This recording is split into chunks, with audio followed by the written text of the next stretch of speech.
The Creeping Doom last game. Wonderful. By a so literally by a blade of destruction, just Blade of like disaster. blade of disaster, just like campaign 1, the final boss was ended with a blade of disaster. So, if you think there's no correlation of that, and I'll say this because Tony's on here, the reason why I picked Blade of Disaster for my 9th level spell was because of how badass it was in the It final was, fight and of yeah, Campaign 1. yeah. I'm definitely gonna have to pick it up in campaign 3. Blade of Disaster? Blade of Disaster. It's a 9th level spell, and it's fucking awesome. Yeah. From Forgotten Realms. So it's not from the base, it's not a base spell, basically. Like, not I from think the it came handbook. out in Tasha's, I Yeah. want to say. I mean, and the crit on it is and it was a crit at the same time. I think y'all both critted on the final And boss. what's crazy is without the crit, it wouldn't have even come close to being the final hit. It only exceeded his hit points by like 7 on that crit. Oh my god. So it literally had to be a crit to get even remotely in the ballpark of being the final blow. And not only that, but it had to roll above average damage to do it on that crit, and it did. Yeah. So I've never even heard of that spell, and that is freaking broken, and now I want to change classes again. Yeah. It's a I'd bonus definitely action go Blade of cast. Disaster. You get 2 attacks for a bonus action as long as you maintain concentration, and it specifically says it like can cut through like a force cage. So if you trap somebody in a force cage somehow, they can't get in or out or have any magics that go through that thing, but you can still just slice them up. The only thing that sucks is in D&D 2024 is Force Cage's concentration. as it should be. It's a I weird think spell it's to not make even it like the it's just a bonus solid action hour. instead of your action. Like Yeah. getting 2 No. attacks for 10d6 that can crit, and it's a bonus action Yeah. repeatedly? Yeah. That is insane. That is Yeah, super unbalanced. It is really good. It's a 9th level spell. You only are supposed to get 1. So let's get into the game, though. So are But we yeah, so- recording? Yeah, we've been recording.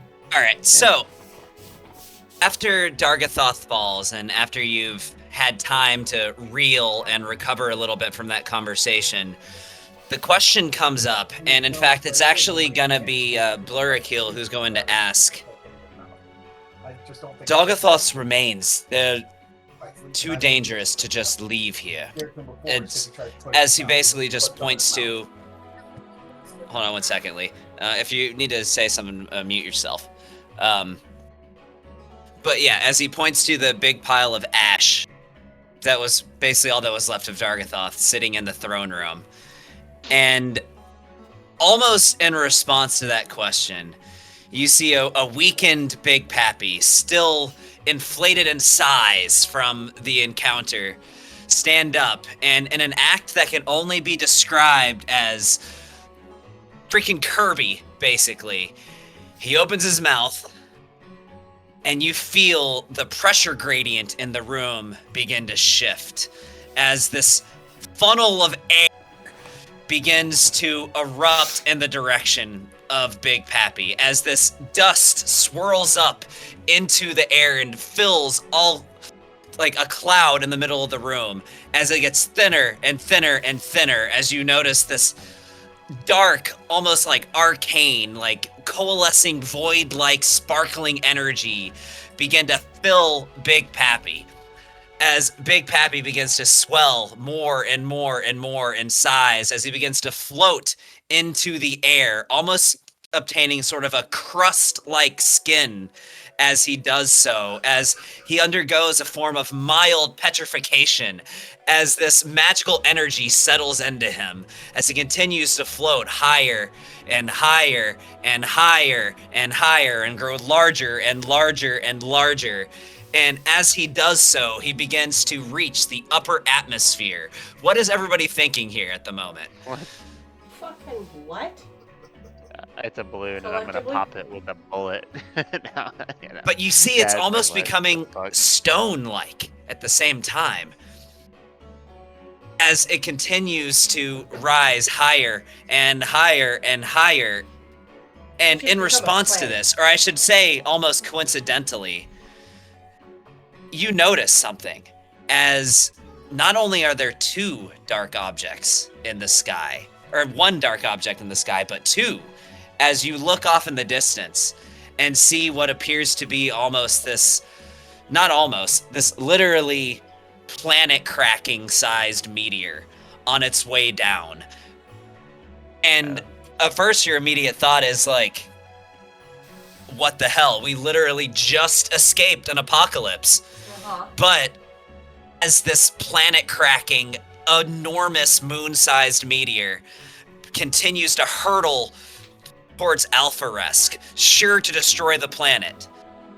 Sean, if you'll take over.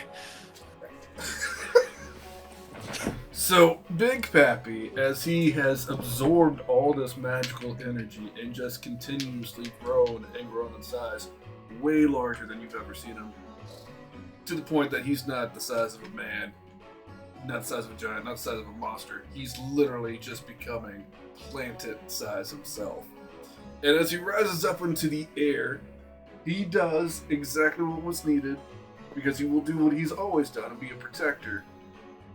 And as this meteorite is like settling down to the planet, And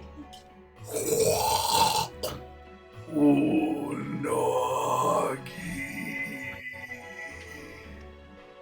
And off he goes. that Hmm. is the legend, boys and girls. You have Big Pappy. And Big Pappy just became a moon. What the hell? Motherfucker's got his own orbit. So, What the hell? So Big Pappy literally gets turned into another moon for the planet that also acts as a shield. It's the whole world. Uh-huh. Okay. And Alright. now I like it. serves as a permanent guardian of Alpha-Resk, where if any larger threat from outside the planet should attempt to basically incur upon Alpha-Resk, Big Pappy will be there, ready to intercept. Gee, the real question would be, what do we call a holiday? Like, I imagine there's a because he's now like god form, and we have to pay tithings and all that jazz because this Poppy- weirdo guy. Poppy's Day. Gavin, do you just want to read the write-off I sent you? Well, the parts that in the later part of it, that's going to come near the end of the session. Okay, that's fine. So, We do have a holiday. Okay. Add that to my calendar. Yeah, it's Poppy's Day. Big Poppy's Day. Hey, it's everybody's day. We were all in this together. Hell yeah. Didn't you have like Hold honey up, buns or man. something like that? He did. sweet rolls. It's Yeah, yes. Sweet Roll Day. So, I'm just going to give a brief rundown of the immediate aftermath of this. So, King Donax was safe. They managed to get him out of the city, and he comes back and conveys his deepest gratitude for Motley Crest, as all of you are venerated. And in fact, this day goes down in history. Let me see what my notes say. The crest of the emerging age is what this day becomes known as. And all of you have statues crafted in your honor that are displayed outside of Stormhaven and will be there literally forever. Now, what I really want from each of you is for you to tell me basically how the next year goes for each of your characters. What you do, what your plans are.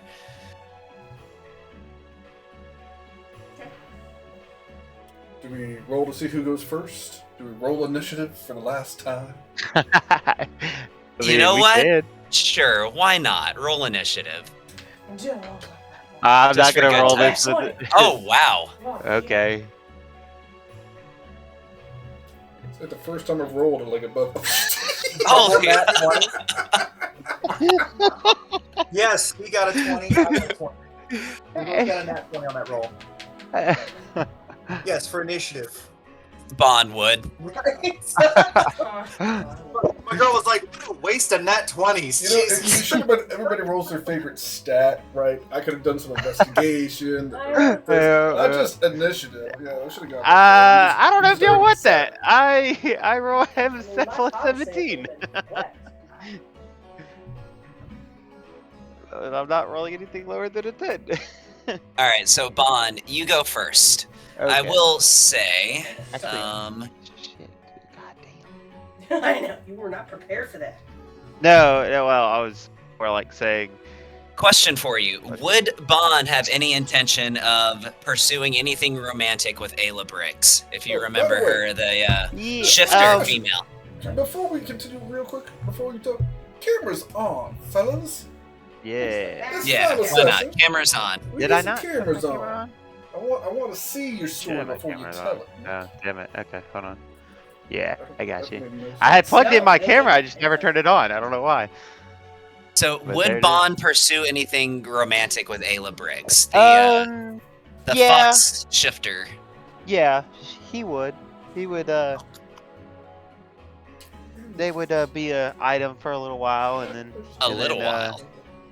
yeah, and then they would I would marry her.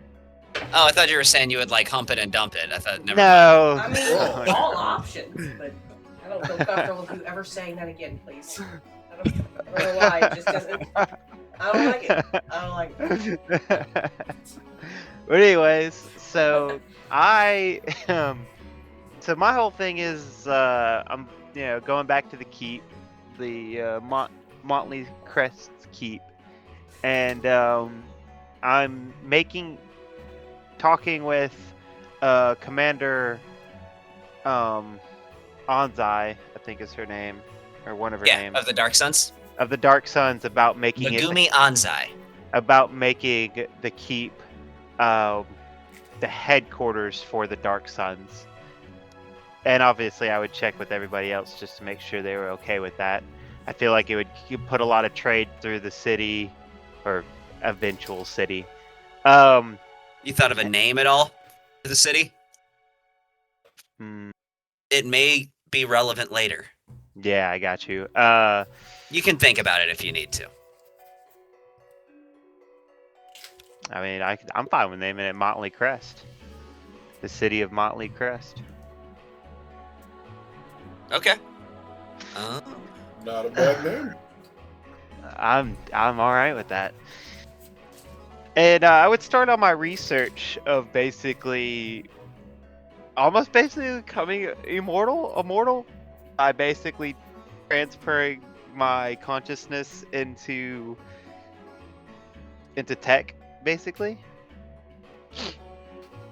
So you're That's trying one to of the things. basically transfer your brain into a machine? Basically Basically transfer your consciousness into a machine? Yeah, forever to be a part of this world You know, why not? and protecting it. Then let me roll with this then. All right, so let's say, because I'll just let you know, our one shot is going to take place a year after the end of the campaign. So So- I don't think I would be able to get that done in a year. Probably not in a year, but let's see But- how far you've made it. And let's see Okay. if maybe, depending on how you roll here, we might play into it in the one shot. All right. So give me a tinkering check. Actually, let's do a couple of checks, Okay. because this is also like science. I you're would getting also into as be well. having there my is a certain NPC that is immortal. Velasterios. yeah. You know, you could always just go talk to him. Are you talking about your paladin, or not paladin, but No, his your wizard. He said no to Velashius. Yeah, Talk to you. just go talk to him. He's immortal. Velashius. But Oh, he just yeah, I might mean- not have the time to explain what you don't understand. Exactly. That's why it's like, fuck you. I can figure out my own way. No, I'm also gonna have my future wife help me out with this, and that was the kind of the whole thing. And because I had talked to her about this before, about transferring our consciousness into tech. Well, she's got an intelligence of like 22, so Yeah. Tell you what. Hey, huh? You can both do an intelligence Hey, check. you're a robot. Later. I mean, there Intelligence. could be some check. perks. Okay. Yeah, I don't have a high intelligence. So it'd be ability check, right? Yes. Okay. Yeah, that's a wonderful. You have luck. You have luck if you Yeah, want to use it. I'm gonna use it. The real question: Yeah. does she become a robot too? Well, that's up to her. That was so close to a nat 20. That was close to it. Now add proficiency to it. Oh, that would be +6. So that would be 22 or 18, and she rolled a 23. 17 plus 6. So I would say in a year, you've actually. So here's the interesting thing. And this is where I'm going to make the first big reveal of things that have happened throughout that year. I would say it would take you about 6 months to figure out the key to doing so. And there's going to have to be a couple of things here that I leave intentionally ambiguous for reasons that I can't say yet. Yeah. But you learn that the Well of Worlds could potentially be the key. That in order to actually preserve your spirit and to move your consciousness over into some sort of living construct in a way that's, stable and not considered, things that certain wizards might have a problem with and things that especially certain clerics might have a problem with. Basically, you can use energy from various elemental magical forces, aka the different ley lines, the different colors of magic that exist throughout reality. Black, white, blue, green, red, all of that. And what is one very convenient place that you can bring all of those together? The Well of Worlds. With that being said, you get to the Well of Worlds just in time to get some energy from it, because about 6 months after this happens, the Well of Worlds is destroyed. Completely and utterly destroyed. Nobody really knows why or who or what. All people know is that some unknown visitors from an unknown location that nobody's ever really seen before managed to get to the Well of Worlds and completely obliterated it.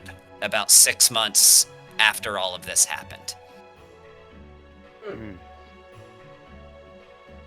With that being said, obviously, King Vinyaris of Falthansia was not very happy about this development, and in fact, he tried to stop it from happening, but he failed. And whoever these adventurers were managed to succeed in completely doing what everyone thought was the impossible and destroying the Well of Worlds. And nobody ever saw them again.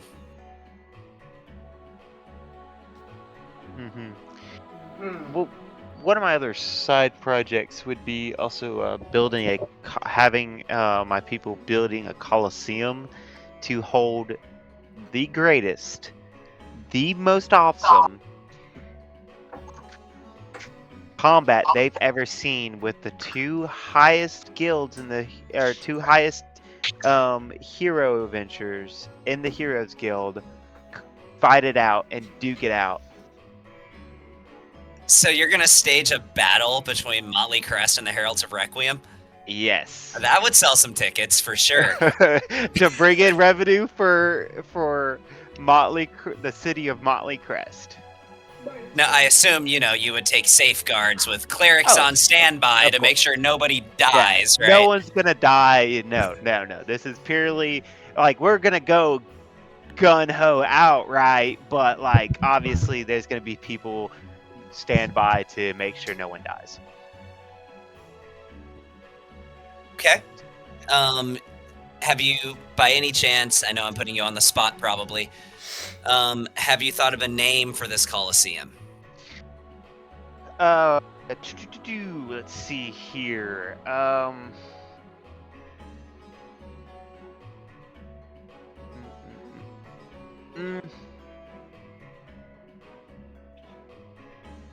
I'll give you a throwback. What's a good throwback? Well, your ship is called the Dragon's Horizon. Yeah. you did lose a friend early on in the campaign. You know, that being Raven Sailwind. Raven, yeah.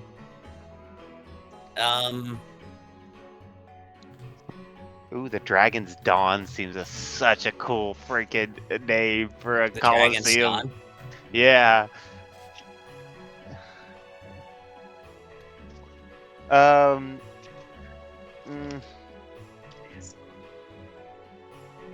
the Dragon's Sailwind Dawn Coliseum. Coliseum is kind of cool, but Yeah. Sailwind Coliseum? The Sailwind Coliseum. Which one is it? Dude, you know what? It's gonna be the Dragon's Dawn, but a statue of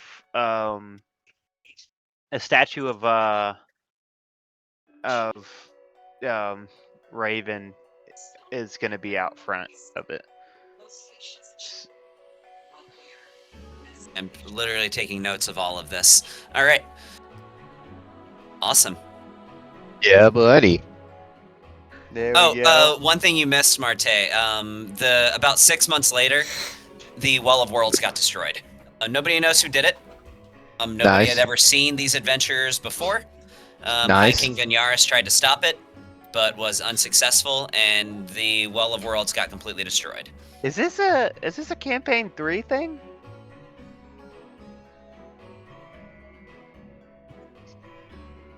I'm guessing that's a yes. Yeah. Anyways, I gotcha. Yeah. If you're trying to speak, Gavin, we can't hear you. Oh no, Yeah, I wasn't trying to speak. Okay, I'm guessing that your silence means a yes, but I know you're not going to answer that question. Okay, yeah. So that's basically what I do for the year, and just basically trying to advance the city and make it I mean, I'm literally on a coastline, so like I'm trying to make this city like the capital of trade, like commerce, like this is the place to go, that kind of thing. So I will say, over the course of that year, the city of Motley Crest grows rapidly due to the assistance of the Zirikai and the fact that they have access to advanced technology that most don't understand. Not only does the city grow quickly, but actually has access to advanced machinery of the like that no one has ever seen in the world before. Well, I must say, like, the location is really good, ain't it? Like on the map. Oh, it's located on a peninsula, has perfect sea access. That's what I'm talking about. And because of that, it grows at an exponential rate. And I'm talking about over the next year, you invent technology of the likes that nobody could have ever imagined. Things like nuclear fusion start becoming part of the conversation.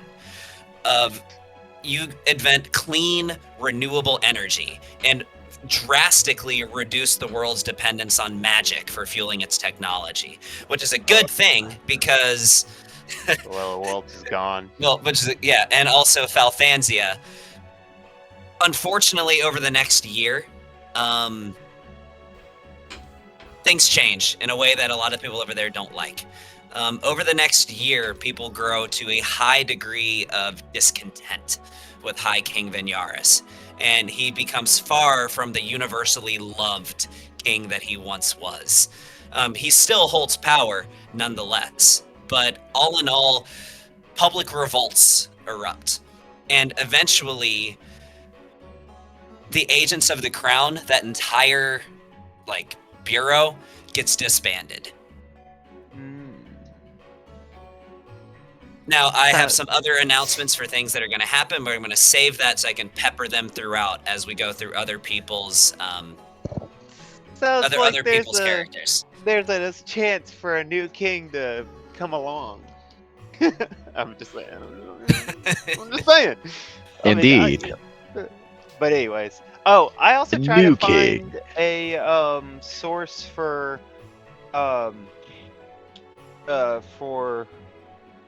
what's it called? Since the magic is kind of being depleted of this world, I try. It's not really being depleted. It's just normalizing. Magic is still very much a renewable resource, but your world isn't swelling with it like it used to.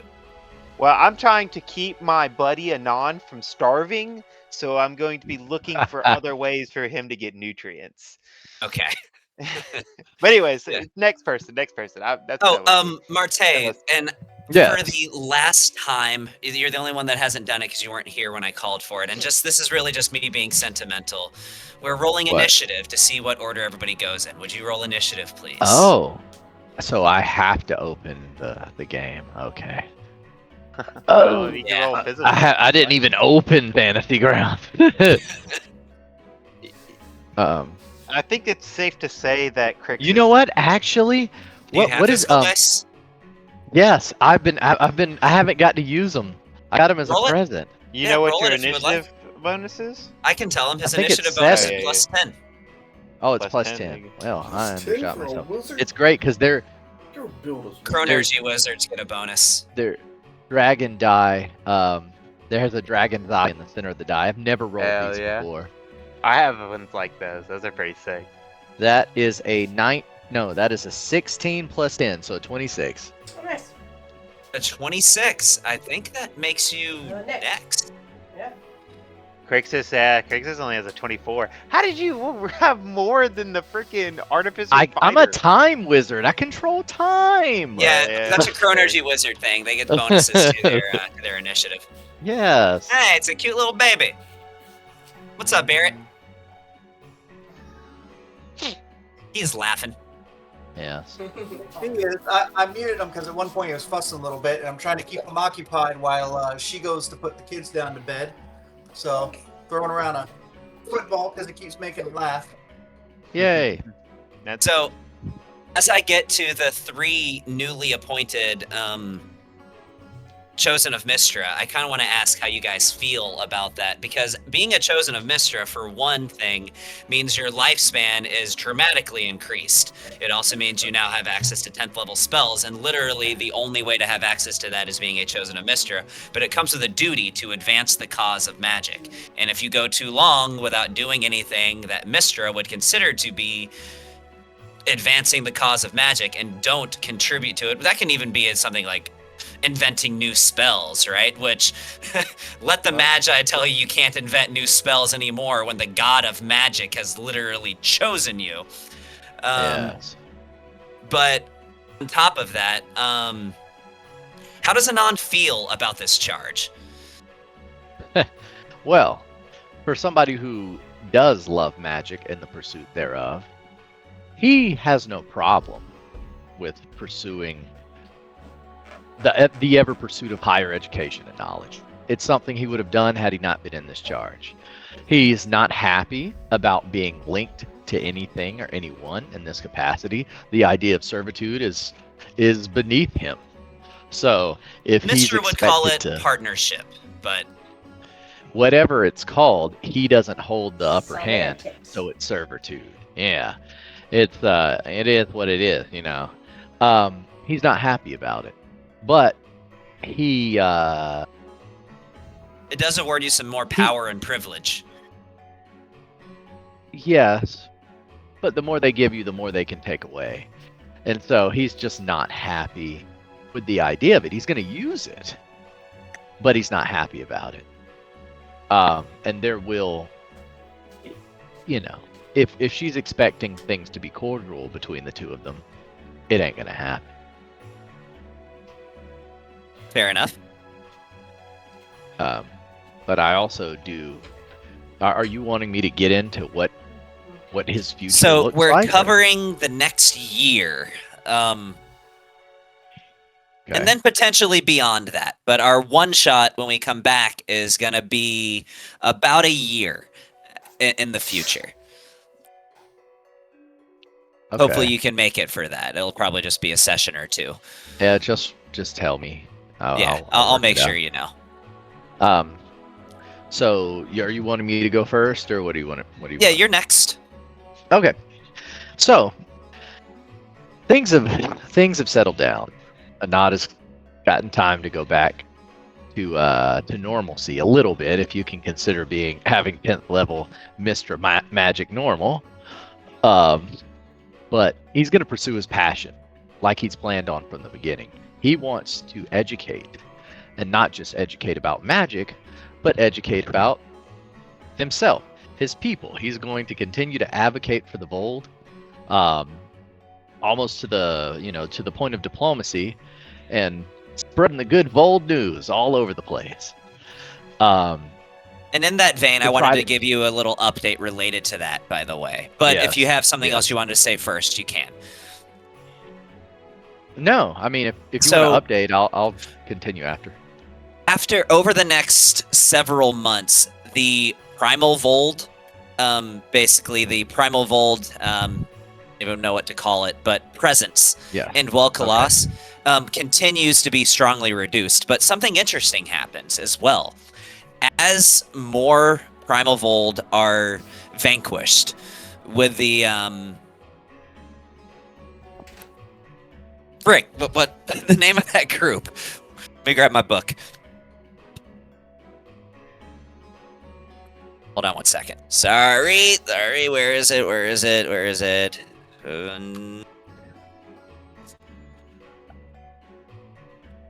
There we go. Project Dawnspear. There we go. I knew it was Dawn something. As Project Dawnspear continues their crusade, Okay. as the Primal Vold continue to be eradicated, sort of an anomaly Yes. begins to happen. And more Primal Vold snap and go through their conversion and become awakened. And on top of that, it's sort of... The anomaly is even weirder in that more Vold variants begin to emerge. Awakened Vold variants. Like the Vold Assassins, the one that can turn invisible, suddenly these Vold also, after awakening, can turn invisible. And the ones who have like the Highborn Vold, they are much taller and have a higher propensity for magic than certain other Vold. And this continues to happen to the point where over the next about 6 months, Primal Vold are simultaneously driven to the point of near extinction as the numbers of awakened Vold continue to swell. To the point that over just the next 6 months, there are about twice as many awakened Vold in the world as there were before. That's actually pretty cool. So, and also with that being the case,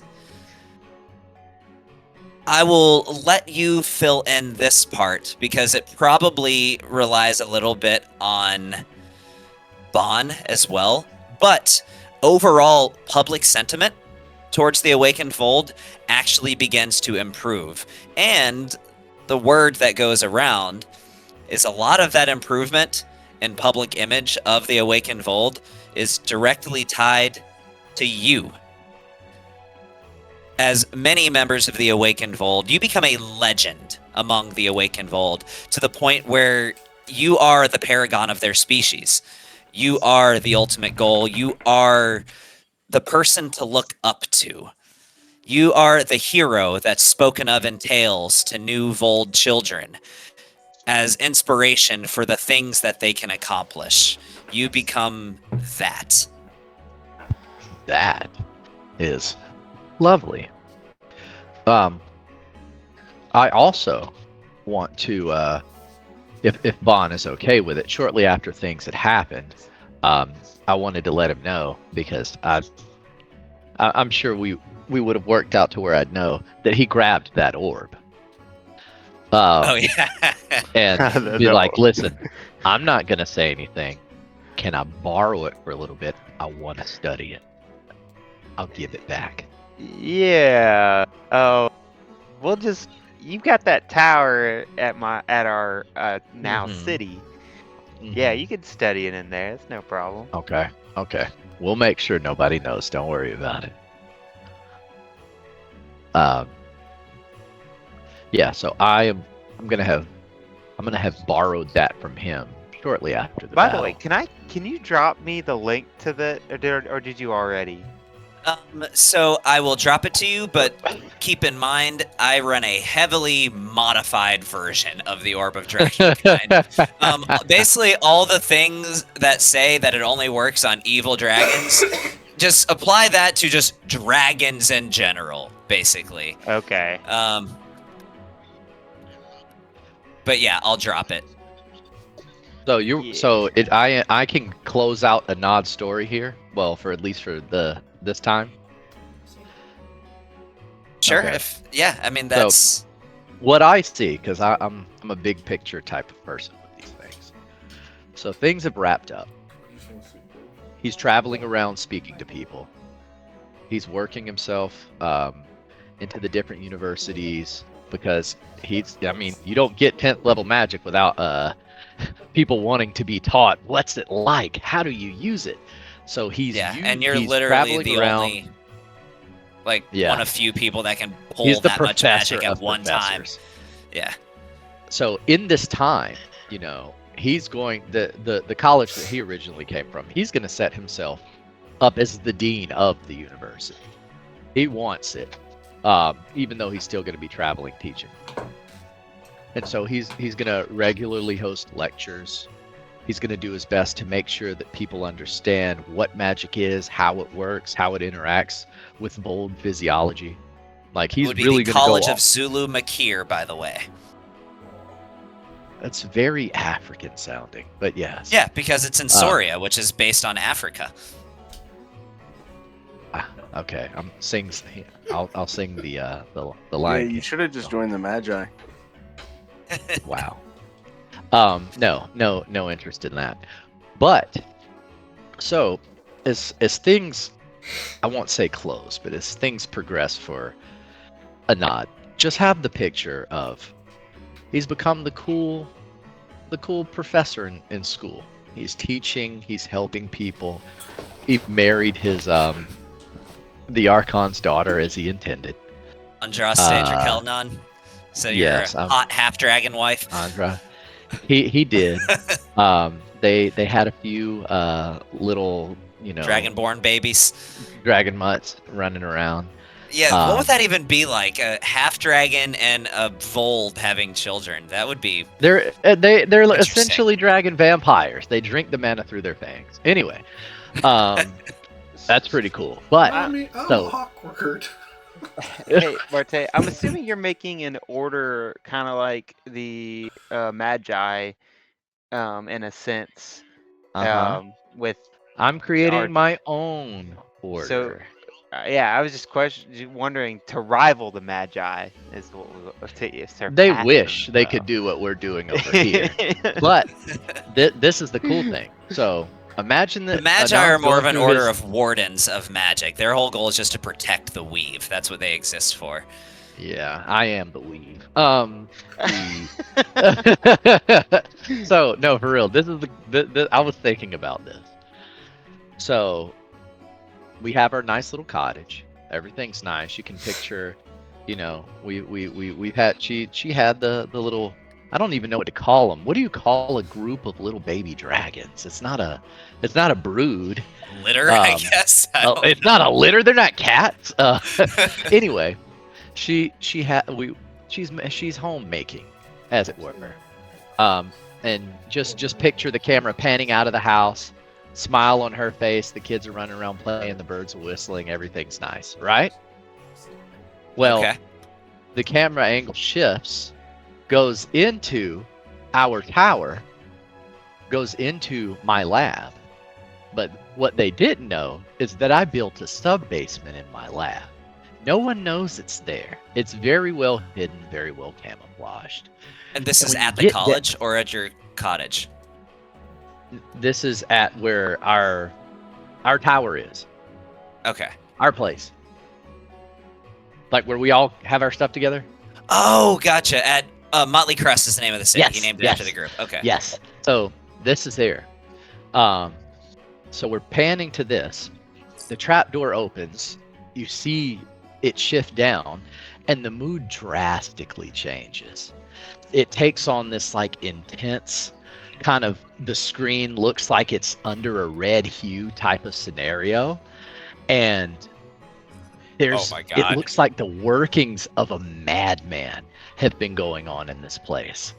Like you'll see these tables, you'll see these circles that almost looks like they were meant to restrain with chains and things, blood think I know where splatters this on is the going. floor.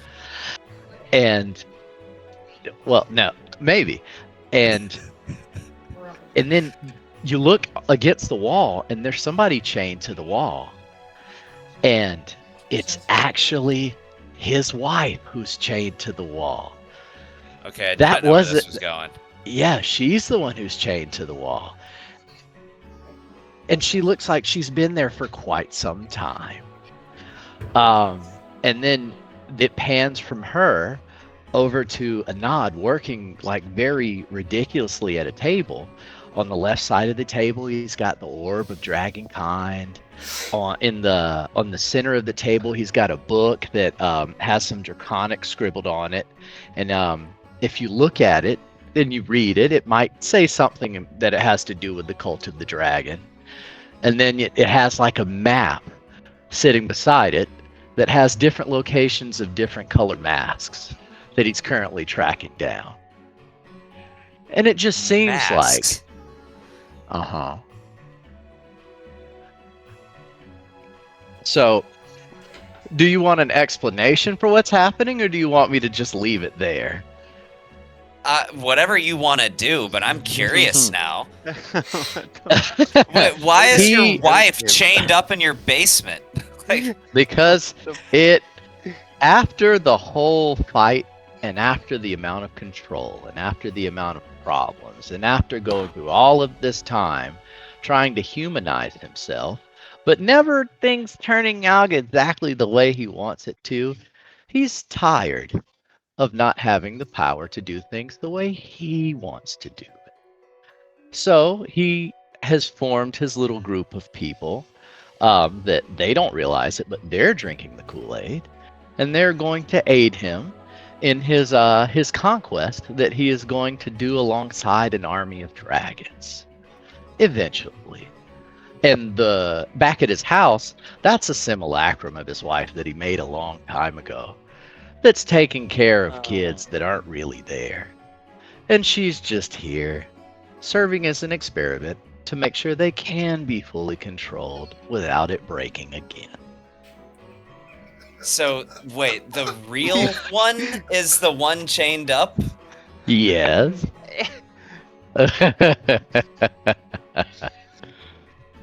I mean, I guess So dark. you do have an evil alignment. Yes, he does. And he did never you forgot it. recently change your alignment to evil AF, or has it been I there have- this whole time? It has been there the entire time. From the day I made the character, my alignment said evil AF. You I gotta was gonna remember say, when I was playing- wondering because at the beginning of this, you were like, I always thought that like I would just do this nice, peaceful way of ending. And I'm like, no. I remember Lucas saying like, if you want to burn the world down together, like just tell me. So Remember my character boss and him bought basically a A slave. demonic sex slave in hell. Yes. Who was And a former Andrea. warlock that was Oh, serving yes. hell and being sold. So do you plan on giving that orb back at all? No. I'll give it back once I use it. But so that book is the Cult of the Dragon, and those masks are part of the ritual to summon Tiamat. Yeah, I get that. So But I'm pretty sure, like, I'm not saying I could take out Tiamat myself, but I'm not You don't using even know Tiamat that's as in the I'm too strong at this point, and I'm only getting stronger. I'm building a collection because there's Tiamat, and then there's a couple of other dragons in different realms. And here's the working thing there. about Mystra, right? Mystra is a neutral deity, and it's weird to even call Mystra neutral because mostly Mystra is amoral. She doesn't follow a moral spectrum. That's why she lends her powers to evil and good alike. All she cares about is advancing the cause of magic. That's it. Magic She doesn't will really be care what you do in it. advanced. That's It will why- be advanced. Yeah, I mean that's why both Dargathoth is a chosen of Mystra, as is Elminster, right? You Good just and gonna evil, but she become doesn't care. Another Dargathoth. He wishes he could do what I'm about to do. I will achieve. God, And yet One it's way or perfect. You another. have this public image of just being this hero, and nobody would suspect a thing. Just like every politician ever. This is going to be excellent. You have these Vold telling their kids like that this is what you could become one you day. could grow up and to be just like a nod. You know what Yes. the crazy thing is? The tome that Anand has on his countertop that he's reading and going over has a certain signature on it at the very bottom. It says, "Use my wisdom well, for I do not have time to teach you what you don't understand." I don't understand the reference. Oh, it's that was the last last year. year. Oh, okay. Another But yes. chosen of Mistra that's also evil. like at some Well, point. Anad doesn't consider himself evil. He considers Most people himself who are necessary. evil that are interesting don't. He's a hero. He's going to save these people from themselves. So Yeah, Anand never doesn't actually mean really saving. had any It feelings just for means to be Andraste. fixed. Oh no. She was nice to look at, but so were other things. I thought I completely saw this going a different way. I was like, she's gonna soften him, really. Like, Oh she's no! gonna bring if out his anything, good he got traits. even harder. At some point, It's like she's gonna bring out the best in him, right? Like, at No, some after point, he at what locked point does that old Bond lady, step in? after he locked that old lady away and burned that house down, it was a done deal. At what That point solidified everything. What? Like, at what point does Bond step in here? You won't have to worry about it. There's not going to be any issue. He's not even going to know. What do you mean that? What like? Your plan is what? World destruction or world domination? No, I'm assisting the world and being the best version of itself. Oh, okay. It's And- world liberation. I don't understand. I don't understand. No, Are you just just- summoning these dragons to protect the world? or tie are you- it up in a pretty little bow. 1 year Yeah. later, what is Bond doing 365 days to the minute after the end of this campaign in the moment of that time? Like, tie it up in a pretty little bow. What is Anand doing? What is a non? I meant to say Anand. Yeah, I meant to say Anand. Bond. Oh, what is a nod doing? Yeah. 365. He's pioneering the opening of multiple magic colleges in strategic locations that may or may not coincide with the locations on that map that no one saw inside of that dungeon. All right. Okay. And I'm gonna nobody add in my knows. notes that Anand is a madman. What? There's nothing mad about that. It seems rational to me. So Anand, BBEG of Campaign 3.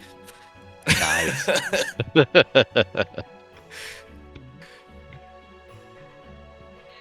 Maybe I'll have you in to play Anand for the boss fight.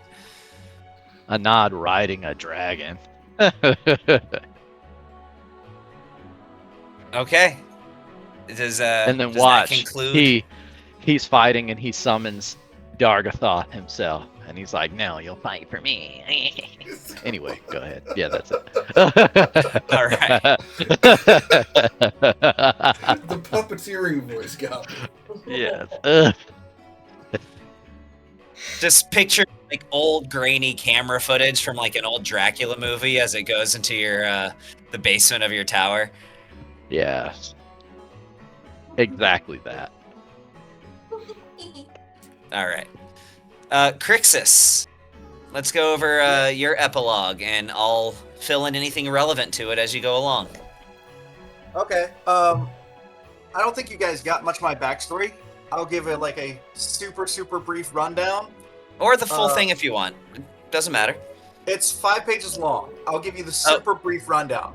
Mm-hmm. Okay, Cliff Notes. Gotcha. Yeah, I was gonna say my backstory was like 5 pages long. Yeah, I don't think I've had a backstory shorter than 5 pages. So Fulgur Mortis came to my planet, and I was making weapons. He was interested in a weapon. He befriended me, learned how to make the photon rifle, betrayed me and used the photon rifle against me, barely managed to survive, and then he dipped so he could go help Fulgrim Mortis destroy other worlds, Argathoth, you along mean? with the weapons that he stole from me. I vowed never to create a weapon for anyone else. My hands were the only ones I trusted. Kind of like an Iron Man theme. So he made armor and weapons to go after Fulgrim Mortis, got plane shifted to where he is now with you guys to go after and get revenge. And now that he's gotten revenge, he was very interested in the dwarven forge, the dwarven like anvil and forge that was used to make the magical weapons. Yeah, The Rune Forge. Yes, the Rune Forge. I can remember its name. He wants to work with the dwarves and with the Rune Forge to continue. You mean making- the Huh? forge that's now at our keep? Yes. Conveniently so. Great plans for that. So he still wants to make armor for his allies and for good people. Weapons he will only make for himself. And the weapon that he's interested in making using this amazing Rune Forge is he really loved his flamberge, his fire sword, but he wanted to combine some of the protons of the photon rifle with the flamberge to make like a photon longsword, basically. Like a lightsaber? Sure, Okay. but also one that could have 1 or 2 charges of firing a large beam attack from the sword. Yeah. No, I got you. That's pretty cool. Or something like that, or just do area damage with the sword, something. But yeah, basically trying to combine the properties of his photon rifle with the fire sword. And maybe work on some other weapons of mass destruction, basically just for me to use in the event that something else comes trying to attack the planet. Yeah. 6 months into the epilogue, when the Well of Worlds is destroyed, do you have any strong reaction to that? Yeah, I think I'd like to know what the hell happened and see if there's any useful resources that could be scavenged from it that would aid in my research. Okay, sure, we can go through that. So one thing that you would know is High King Vinyaris tried to stop it, basically, right? But they were unsuccessful, and basically this invading force managed to destroy it. And just sort of disappeared into the night. Nobody knows what happened, really. They got there very quick, and basically as soon as they knew there was some kind of incursion, they were only able to put together a small repelling force to attempt to stop them, but they were unsuccessful, and the Well of Worlds got destroyed. Hey, who destroyed the Well of Worlds? No one really knows. We don't You know. obviously know. Just tell us. No, okay. Yeah. Never mind. Go ahead, Crixus. Well, if anybody has anything relevant that you might want to add in during someone else's, epilogue, you can, ask if that's okay. Yeah. Because that might enrich their epilogue if you would like. I'd potentially like to add something. Okay. I mean, I was already kind of doing research into it for me to become basically immortal. Is there a way I could just maybe make a check or two to see if I can recreate the Well of Worlds by bringing several ley lines together? Let me think about that one. Potentially? So the Well of Worlds, just a reminder for how it works. It draws magical energy from other planets. Okay. I mean, yeah, I get that. But, to make, maybe not as strong as the Well of Worlds, but, to maybe make infinite magic with the ley lines. I do have 3 friends that have level 10 spell casting, so Yeah, so I'm not saying no. Yeah. I'm saying, sure, why not? Are you okay with him doing this real quickly, or do you have other things you want to go through first? It is your epilogue. I was gonna say, if he recruits me, I would try I to would help be him. getting him to help. Yeah, I would be trying to get all Yeah. 3 of them to help me. I mean, Every my single- intelligence. Yes, a artificer nod would help as definitely- well. Yeah, would definitely jump in on that. And guess where this well would be?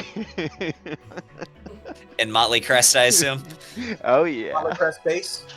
That's Alright. Oh, yeah. perfect. Tell you what, I'm gonna let each of you guys make a. It's going to make a convergence of the ley lines, right?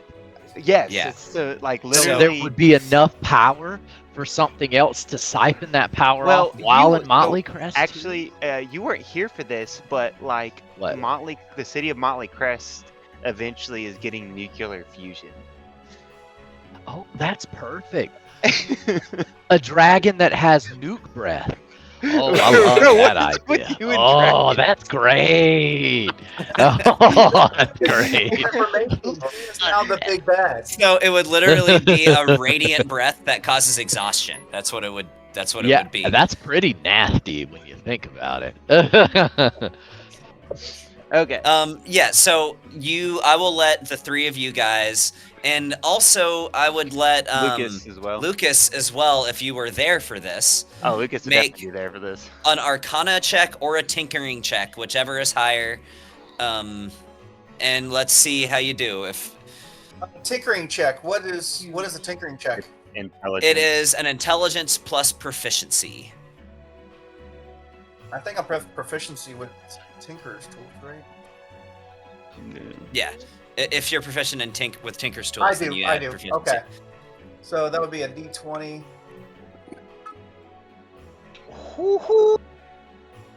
That's I rolled a a added 15, 6 so to that. I would get a 26 total. He gets a nat 20, so Okay. that 15 Yeah, is and a plus a 5 and 27. a 6. You want to roll? You can roll your physical dice if you want to, Marte. Just tell me what you got. I'm rolling what? For what again? One more time? This is an Intelligence Arcana check for you. Ah! Ooh, my dice just fell on the floor. What's the what's my modifier? You get a plus 11 to Arcana checks. Plus 11. That is a 27. Well, damn. 28, 27, 26, 27, 3 27s and a 28. So, yeah. All right. So here's what you managed to do. Bon, you being so inspired by the invention of nuclear fusion, you kind of get a grasp on the concept of creating energy by bringing matter together, right? And you get the grasp of the concept of basically compounding energy together to create more energy than you started with, which I guess is kind of the gist of how nuclear fusion works. It's actually splitting the atoms. Well, it's splitting the atoms, sure, but you end up with more than you started with, basically, right? Like, after splitting the atoms, it creates more energy than there was there before. I'm going somewhere with this, I promise. And even if the science is technically wrong for what I said, I'm going somewhere with this, I promise. It's D&D. Yeah, it's D&D, right? I was gonna say the science nerd in me is like, no, that's still not right. Okay, I know go it's ahead. splitting atoms, but you get the idea of converging these forces together, and in doing so, you basically discover that yes, there's some sort of controversial things that some might say is slightly unethical when it comes to redirecting ley lines, but ley lines don't typically cross and collide with each other, right? But you can kind of artificially make that happen, and what you basically get in doing so is a situation where the sum is greater than the total of its parts, right? So you bring this magical energy together, and what it ends up creating is a small surplus of energy that creates a higher amount of magical energy that can be used for powering machines and for spells and all this kind of things than you would have had before had this magical energy not coalesced. Is that kind of where you were going with this? And you even focus it into one focal point in the middle of town that I would imagine would constantly be under heavy guard, but Oh, heavy, yeah. I imagine you probably would. Or would you want to put it in, like, inside of a building, perhaps? I would build a building around it. Fair enough. Okay. But yes, you do this. Now, question, because this is still Crixus's epilogue, I want to get with him first and know about what he would do with this, because this is his epilogue. Yeah, of course. Go ahead. What it would do with the Well of the Worlds? Well, I guess this new well that's yet to be named and I want to know it's happened, but I want to know how it's related to you now. You helped Bond with this, so what does that mean for you Well, and okay. your character's research? I am neutral good, so I am feeling like it can have, good benefits for mankind or kind or all kind. Humanoid But kind. also another benefit is that I am, a tinkerer, an artificer that's working on some research like the photon that requires a lot of energy. So it would be a source of like unlimited juice to power my research and potentially like charge up weapons to experiment on. Okay. I mean, I would probably be working pretty hand in hand with Bond, because he I've come to trust enough that maybe I'd also want to help work on weapons and help him, and maybe I have an interest in the weapons he has, because he had some pretty badass weapons too, and might want something similar to use occasionally or to incorporate into my armor. Okay. New well was developed, and you want to incorporate some things into your armor. You said, like what? Upgraded, like rifles and beam cannons, stuff like that. Think Iron Man. Think just trying to make an Iron Man suit better and more badass. Like having So this is like your Mark IV, basically. Huh? This is like your Mark IV, basically. Exactly. We're on like Mark IV, 5, whatever. I'm But also literally that, putting that, Mark that IV in my energy notes. sword. That energy sword too. Like that might take a lot of energy. Need to learn how to store the energy properly and have it explode in my face. Learned about inventing technology that benefits others. Okay. Yep. Well, that's all. That's all I can think of for that. All right. And you stay on this world too? You don't feel any desire to go back to your own home planet? No. Like, actually, what I was gonna say is earlier is that I feel because my weapon was used against people on this world, I feel indebted to this world. So, besides working on weapons, I'm also been trying to produce armor similar to what I have to help protect citizens and warriors that defend this world.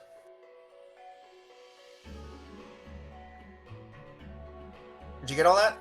Hey, Crixus. I how did. Yeah. How about building something to defend the city and maybe other cities?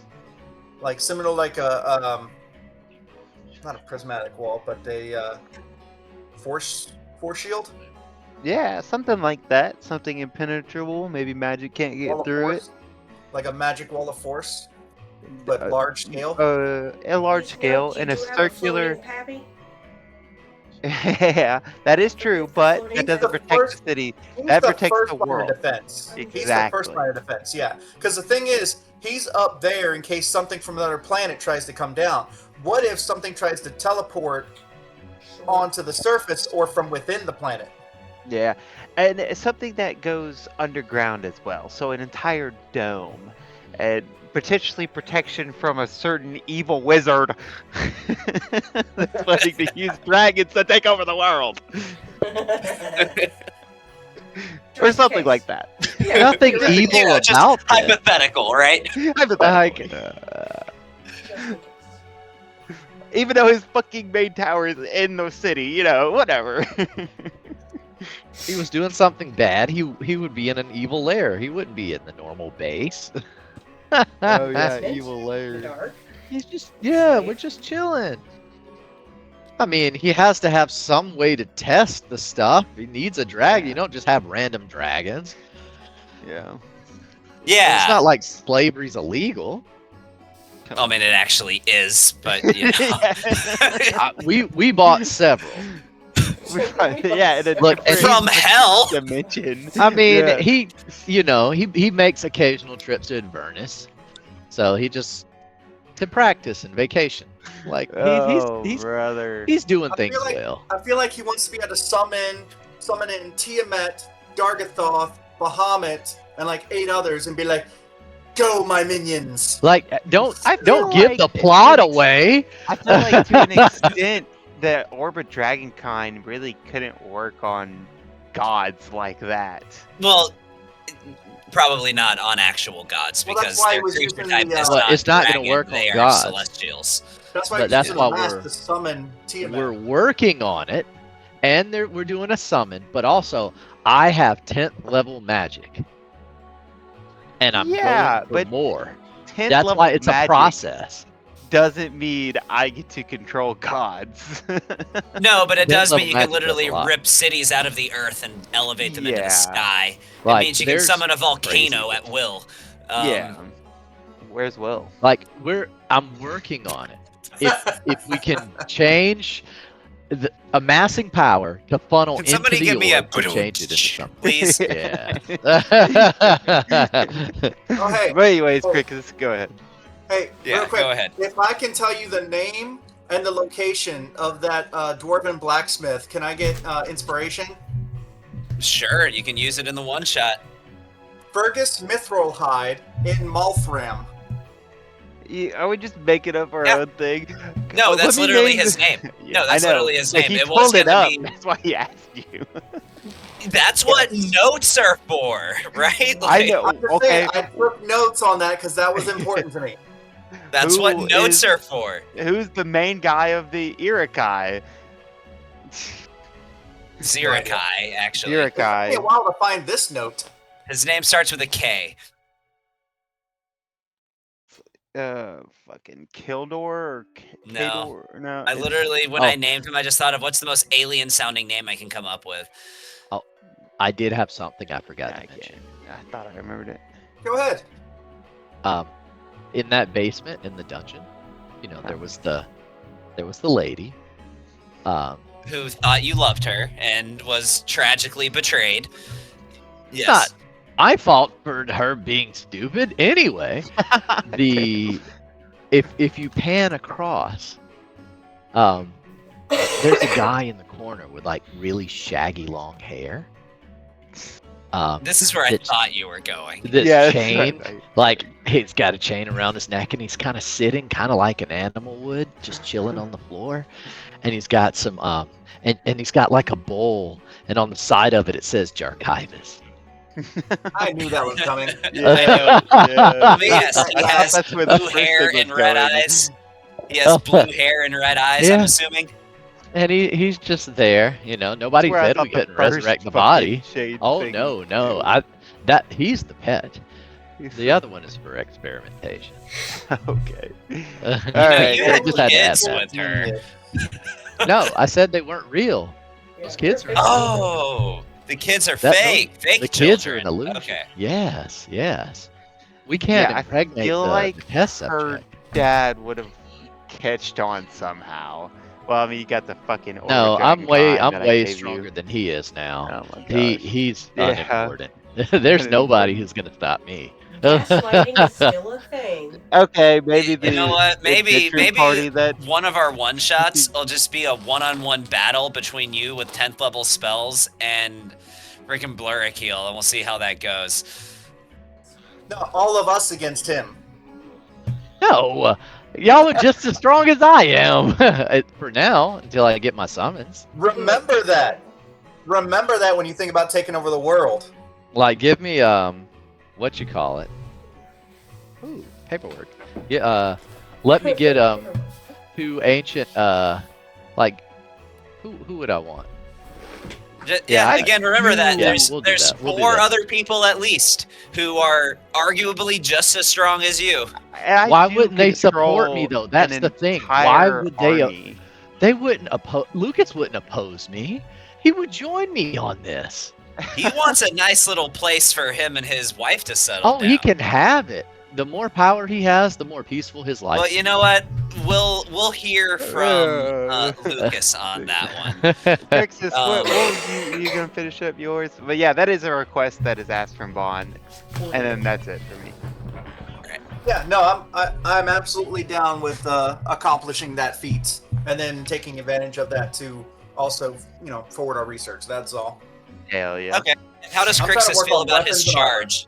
How does Huh? he feel about his charge as a chosen of Mystra, tasked with advancing the cause of magic? Well, I mean, what I do is tinker between like weapons, armor, and magic. So I'm trying to incorporate magic into these weapons and armor and artifacts. No, I'm not So- saying you're not fulfilling your charge, but you're Oh, a yeah, chosen yeah. mister now. Oh, I mean, she gave me I was used to having 5th level spell slots, and I just got a 10th level spell slots. That's a big fuck yeah Friday. Not to mention, what was it? Sort of immortality, like a lifespan that's 10 times as long or something like that. Yeah, about 10 times as long. 10 times as long, yeah. No, Yeah. like instead of living 800 years, I'm going to live 800 years and make some really badass I things. mean, 8,000. Yeah. Oh, do I normally live 800 years? I didn't think you did, but you said 800 as the first number. No. 80 is the first number, 800 as the second number. I thought. Gotcha. Yeah. I mean, I'm trying to remember what my race has for. No, your race has a lifespan that averages 425 years. Oh. Yeah, no, it says up to 500, so I could potentially live to 5,000 years with that. Yeah, I But you was could just giving the average. potentially live infinitely with my research. Well, yeah, no. Yeah, if- but then he'd have to give up his if you body, mention- right? If you mention that to me, a literally infinite long lifespan to research sounds fantastic. Yes. We look Yeah, I that will far spend in the the next- future, and we still don't have all the Epstein files in I our will- deck. Yeah. Oh god. What the fuck? That was good. I Yeah. like that. Anyway, the next 10,000 years I can spend to better create weapons, or weapons to defend the good and armor to protect the good. All right. That's Maybe fantastic. even go back to my planet too at some point. Oh, It's and not you urgent. For someone like you, casual visits home probably wouldn't be that huge of an undertaking. I mean, 10th level Yeah. spells when you could just take a long rest to get it back. Yeah. Literally just cast Dream of the Blue Veil. And picture your home world and you're there, right? Like, Yeah. Well, are you didn't get familiar with that clarification. spell? It's a planet hopping spell. I didn't get clarification either. 10th level spells. Like I don't have any 10th level I got 10th level spell slots. I didn't have any 10th level spells. Do I just get to pick some 10th level spells here? Or 9th. And since there obviously are no 9th level like artificer spells, you can just pick from the wizard spell list. Oh, I am officially Mistra's bitch. Yeah, I will make a altar to her for giving me a 10th level spell slot and access to wizard spells. Specifically 9th level. Well, I'll just say wizard spells in general. Hell, it's the end of the campaign, right? We're only coming back for like 2 one-shots, so I don't really care, honestly. But at the very least, yeah, go ahead and pick yourself a couple like 9th level. And if you wanted research 10th level spell slots from 3.5, because 3.5 had 10th level spells, you can do that too. I mean, I'm fine with just 9th level spells with a 10th level spell slot. That still sounds awesome. Yeah, go ahead and pick like 2 of them. Well, if we're going off of my intelligence bonus, 5.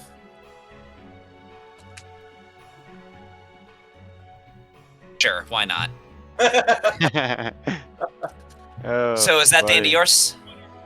Yeah, I think so. I'm just gonna go look at some 9th level spells now. Look, yeah, go All right. ahead. What does the future have in store for Molly? Pretty chill, actually. You get more muscles. So she gonna calm the fuck down. Take a good couple of steps backwards a little bit and just simplify. So she is, upon reflecting, got a little amped up, a little extra ragey, a little more frequently than she's used to. Started seeing things a little mean. Does that Mean? sound- a little mean, the whole death and murdering thing. So she's going to take a couple steps back from that and kind of reflect and reevaluate some things. She's going to basically not take so much adventures. She will disband from said party. Oh, really? Yes, she'll be disbanding. She's She's leaving Motley Crest. She is. She's retiring. And she is going to set up her own little business. Start her own kind of sort of adventures of her own volition, and it's going to be mostly just helping little guys out as she goes from town to town. But she is pretty much, it's in essence a giant, not so much a giant RV, but it's an RV. Think RV. You're gonna get an RV. If she's follow me here. So Okay. 7 foot Molly is just kind of think RV / food truck, but for trinkets or whittling trinkets. So Molly's gonna learn how to drive. Yeah. I like to imagine it's like a Flintstone vehicle, where it's just her feet pushing through on the ground. So it's a relatively tallish. Molly gets her driver's license. That's the one shot I want to run. It's like that episode of Dragon Ball Z when Piccolo and Goku go and get their driver's license. I do recall that one, yeah. It's gonna be terrible. It'll be banged up and bruised for sure. But no, if you ever get stuck, you won't have any problems getting it out. That's for sure. No, I just pick it up. Bon has no problem helping or teaching Molly how to drive.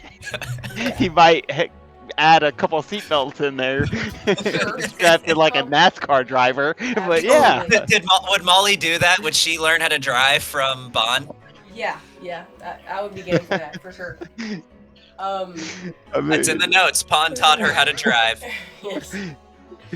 So I almost want you guys to roleplay how that would go.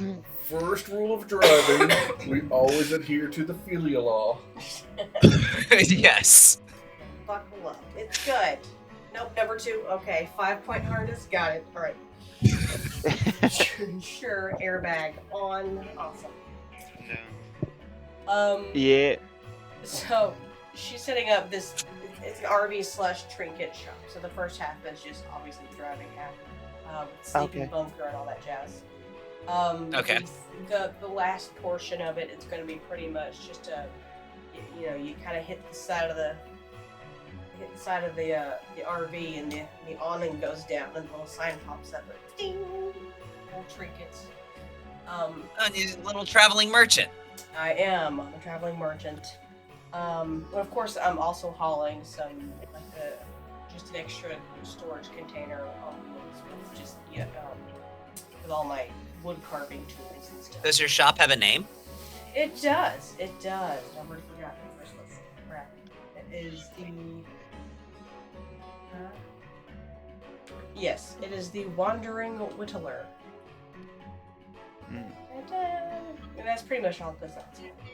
Was it Whittling? Very nice. The very Whittling nice. Wanderer. Yeah, There it is. Whittling Whittling Wanderer. Okay. Yes, Whittling Wanderer. There it is. That's pretty cool. So you're just kind of a little traveler. You just see the world.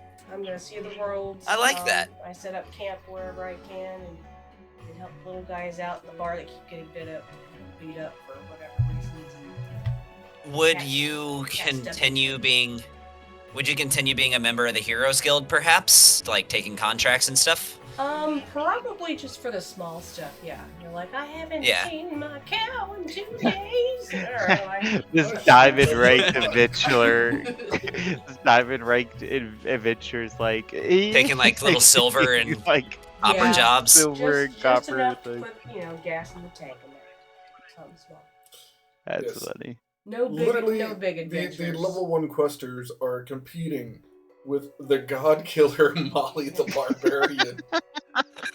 I mean, with that being said, you could literally be taking on, like, you're powerful enough. You could take on gold level contracts and lower by yourself for things that were intended for full parties and be perfectly fine. I mean, I have full confidence that Molly could take down an adult dragon by herself. Yeah. Oh, for She's sure. typically just gonna, again, she's gonna dial it back a little bit. She still wants to, be in the Heroes Guild so that she can have the opportunity if it so comes. But Yeah. but for the most part,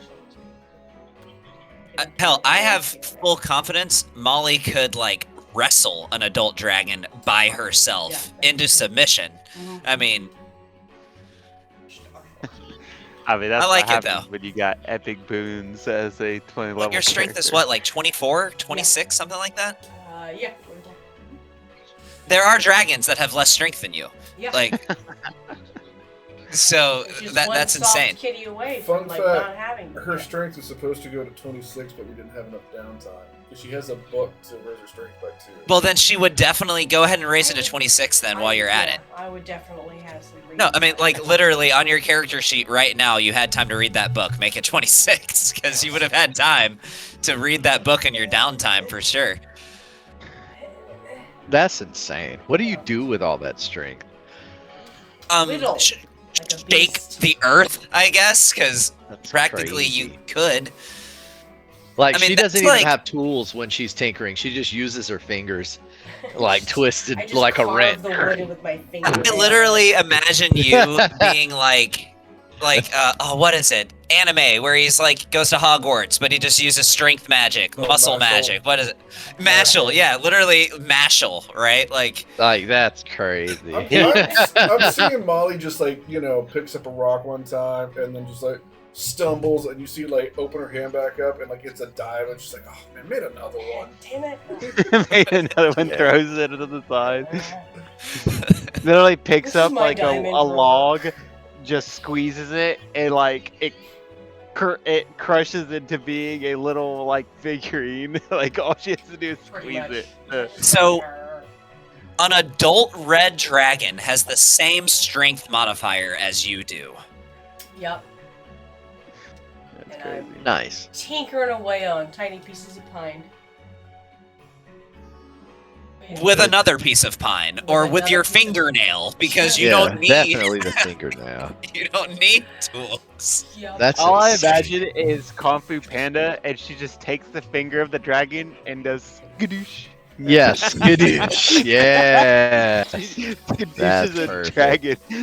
That's a dope skadoosh. Skadoosh. Yeah, that's what Molly's doing. I imagine she'll keep track of all of her buddies. But Stop in from time to time. Maybe set up shop there every once in a while. You Yeah. know. I have my normal routes, so to speak. But yeah. If the time is ever called upon me, then I suppose. Right. But, Anad will call you for aid whenever oh, The- I don't the crazy rectification no, doesn't. Absolutely not.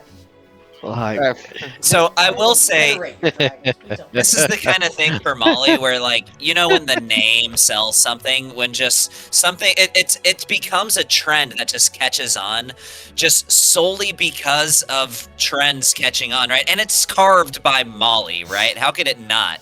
It's hard for you to keep up, honestly. Every time you go into shop, you go into town and set up, it's sold out. Period. You could chop down a forest, right, and whittle out of all of the trees in that forest, and you would sell every single sculpture that you She carve. doesn't need to chop down a forest. She just punch the trees and they'll fall on their own. Just walk She up just I mean, does true. Minecraft style. Well, she doesn't even have to punch the tree. She just walks over to a tree and just.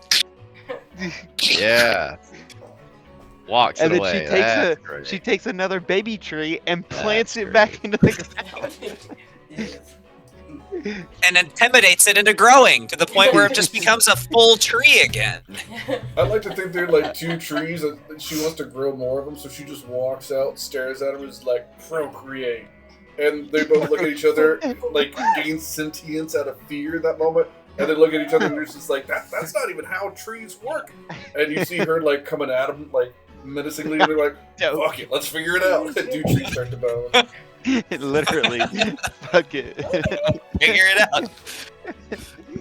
I would like Take to my imagine at pollen. some point Molly would have taken a mission from the Heroes Guild that involved some kind of stealth or subterfuge, and she would have walked into the place, right? And they would have she would have been having to hide, and somebody would have come around the corner and seen her, and she would have been like, "I'm not here. You don't see me." And they would have been like, "You know what? I don't think I do." Nice. Who needs I've stealth never when you heard. can intimidate the hell out of somebody? I don't want to see you. I would like to forget you from my memory. There's also aggressive stealth where you can't be found if everyone's dead. That's true. Also, yes. Aggressive stealth. Nice. I'm not choosing Nice. that one. No. Yeah. But yeah. All right, well that's Yeah. great. I love that. Go in and just like slaughter an entire freaking castle of bandits. Yeah. Why is nobody supporting my plan? It's such a good plan. Because everybody else is either good or neutral. Yeah. I'm chaotic, neutral, and good. But I'm good too. This is good for everybody. I don't Yeah. understand the problem. No Hitler. When you have, you know, No. when you rip the weed out, you kill Bad the Bond. cancer. Or bad anon. Bad anon. I'm just, I'm gonna fix the Bad problem. anon. What if you are the Yes. cancer? Right? Bro. Okay, Yeah, that's so not was that all Molly had, or did you have anything else? No, that was it. Not that that wasn't fantastic. Yeah. That was That is that was absolutely awesome. beautiful. Simplistic and amazing. But really poetic too at the same time, right? Like That is a Molly nice found ending. Molly found her purpose. She found what she needed to be happy, and it wasn't a lot. Yeah. And there's beauty in that. Yeah. Molly's simple. Not doesn't need a lot either. All right, now last up. Well, actually, no, because I'm putting you on the spot here, Tony. You're up after Lucas. Yeah, what is Neston doing? Right? Forgot he's alive. Yeah, So- me too. I forget he's alive too.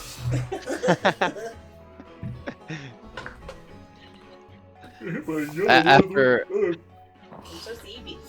There we go. after that shaming they did at his birthday party, he ran away. Oh, sorry. So Lucas Kaizai, which I don't know if anybody's been holding secrets, but did everybody figure out that Lucas was an isekai character?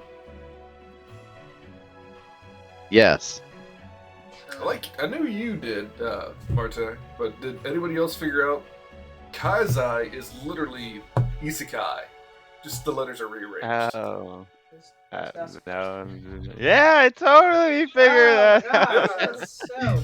Which is why they were. I Nick, don't know if you know what an guys got- isekai is, right? That genre Yeah, I of know what anime. it is. Okay, Yeah, I know what it is. So, well, I watched that one. if you ever Like you paid die and get attention, there was, reincarnated in another world. Yeah. Yeah, there was Yeah. a ton of times where like I would make a reference to like a pop culture reference in like reality, and Gavin would always end up saying like, "Well, none of you guys know what that meant, I was like, you don't know. right?" Or only Lucas understands Yeah. that, or something like that.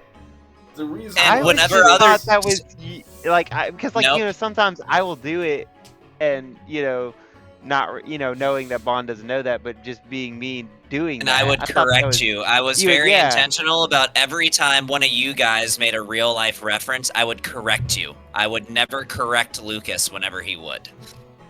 The whole time. Oh I my never once God. corrected Lucas Never for noticed making a that. reference to the real world because he would know. That um, is crazy. It's That's like- so there was cool. like one time where I used my major image to make like a Gyarados from Pokemon, and like Yes, you did. yeah, and then Gavin was like, "You guys don't know what he's referencing when he says this," or something like that. So there would be like, I'm just literally pulling references from stuff Lucas actually does know, but none of y'all did. That was great. That is crazy. That's there are other such a people who would cool try to do the character same thing. concept. And there are other people who would try to do the same thing, but I would always correct you and say you wouldn't know what that is, right? Every time Lucas did it, I never corrected him. Oh my gosh. That is such a cool character concept. Oh my gosh. Well, I figured, right, D&D, if you want to become an overpowered protagonist in a fantasy world, that pretty much describes these guys. That is pretty much easy. Yeah. It's true. So He even played into it with the fact that he was born with his magic and stuff too by being a sorcerer. Yep. Oh wow. Yeah. So And then just learn to, some to, at the to same give time. a little bit of backstory to Lucas. So he's from our world. Didn't really, care. Didn't do, much of anything. He worked retail. He stocked shelves. He worked at a place called S Smart. Shop Smart, shop S Smart. And that was where he was at. And then he got hit by a truck. So Truck-kun sent him on over into Isekai World. So Wait, how come he didn't have a boomstick then? Glad you got the reference, man. Yeah, so Yeah. it's a reference for Army of Darkness, but yeah. So he died, and when you die, what happens? You go to heaven or hell. So he didn't even realize that he was sucked into another world, because basically he died and came up in Avernus. So he woke up in hell, and then that's when he got nabbed and became a slave, and then he ended up meeting his wife because he was basically forced to be her manservant at the time. But yeah, that's why it's a reference to isekai this entire time. So let's talk about in the next year. Lucas retires. I would like to think he buys and gets some land out in Bond City, and he would basically get two properties. One would be his house, where he would set up like a larger style house, like a farm style house, right? He's already married. She's already pregnant in that first year. His plan is to just keep that baby train going. He's got some land so he can grow some stuff, right? He can get some new things that he can cultivate for different potions to experiment, so much and so forth. There's just a lot of things to also grow that he doesn't want other people getting around, so he kind of wants that a little removed. And then he'll set up a shop, right, in Bond's town. I think he would help kind of cultivate sort of in the shopping district to kind of make a high-end apothecary, where it really just focuses on selling like the really like high-end potions and the stuff that he's going to be able to create in the originals, like the Brimstone Witch specials and whatnot. As far as everybody else asking for help, yeah, fully on board. If Anad wants to overthrow the world, I'm fully in support. Because I'm going to be honest with you, Yes. Lucas doesn't care for any of the folks that have been in charge up to this point, right? They can be nice and kind as much as they want to. We have been in real world, been put in this world, what, like a year, Gavin? Yeah, it's been about a year. In a year, how many almost apocalypses have happened? Right? We had the near misers, turning everybody into psionics. Then we had the bold invasion. Then we had everything with Dargathoth and everything else going on. And nobody has been able to fix or prevent any of this except for us. So that kind of tells me, hey, that's great that you can be in charge and, enjoy all the benefits of peacetime, but when things are going bad, y'all shit the bed, right? So new management, it sounds fine to me. If he thinks he can not save the world, but fix it to prevent further issues, hey man, that sounds like a winning strategy, because what we got currently is not exactly doing well. More than happy to make sure Bond's happy and he does all this, because I'm going to be honest, when he retires and steps away and you're saying like, oh, discontent is happening and all this other stuff, well then the world also gets destroyed. So I think that's kind of a final, right, pushing past on that linchpin of saying, okay, that the people in charge don't know what they're doing. I'm done with this. Which, by the way, how does Mystra feel about the worlds getting destroyed? Like, does that affect us at all? So, I'm glad you asked. Would she have a problem with it? Yeah, probably to some degree. But, let me think. Let me think of how I want to go with this. The Well of Worlds being destroyed doesn't necessarily affect magic in a negative way. All it did was just channel magic from one place to another, right? It doesn't grow magic. But it was unique technology. With that being said, the fact that you guys essentially invented a small little Well of Worlds would likely appease her. But it also sounds like that over the year that there's been a lot of magical advancement anyway. But no, would she be thrilled about it? No. Is it a big deal on a grand cosmic scale when you consider the vast infinite expanse of reality? Also probably not either. I just didn't know. But would she view these adventures kindly that destroyed it? Probably not. I mean, I think... But the person... So, go ahead. Yeah, I think I'd be curious of who destroyed it. Like, I'm all about sitting back and retiring, but like, again, I've got super powerful magic. I'm a crazy-ass investigator. I've got the power of Sherlock Holmes on my side. I feel like Lucas could probably figure it out, but it sounds like you're trying to, like... We'll have to address that at another campaign. So, Tell you what, make an investigation check. Okay. I Do you have want to give? advantage on these? Do you want to give Crixus the same thing? Because I know he was looking into it. 30. Freaking 30. Of course it's a 30. You want to just save that me after think. we've kind of gone through a little bit more? No, don't have to. You know, they think one of the people that destroyed the Well of Worlds might have been a goblin. Interesting. Okay. Yeah. Okay. That's all you Is So- that it? Okay. That's it. Okay. Anyway, I don't know what to do with that information.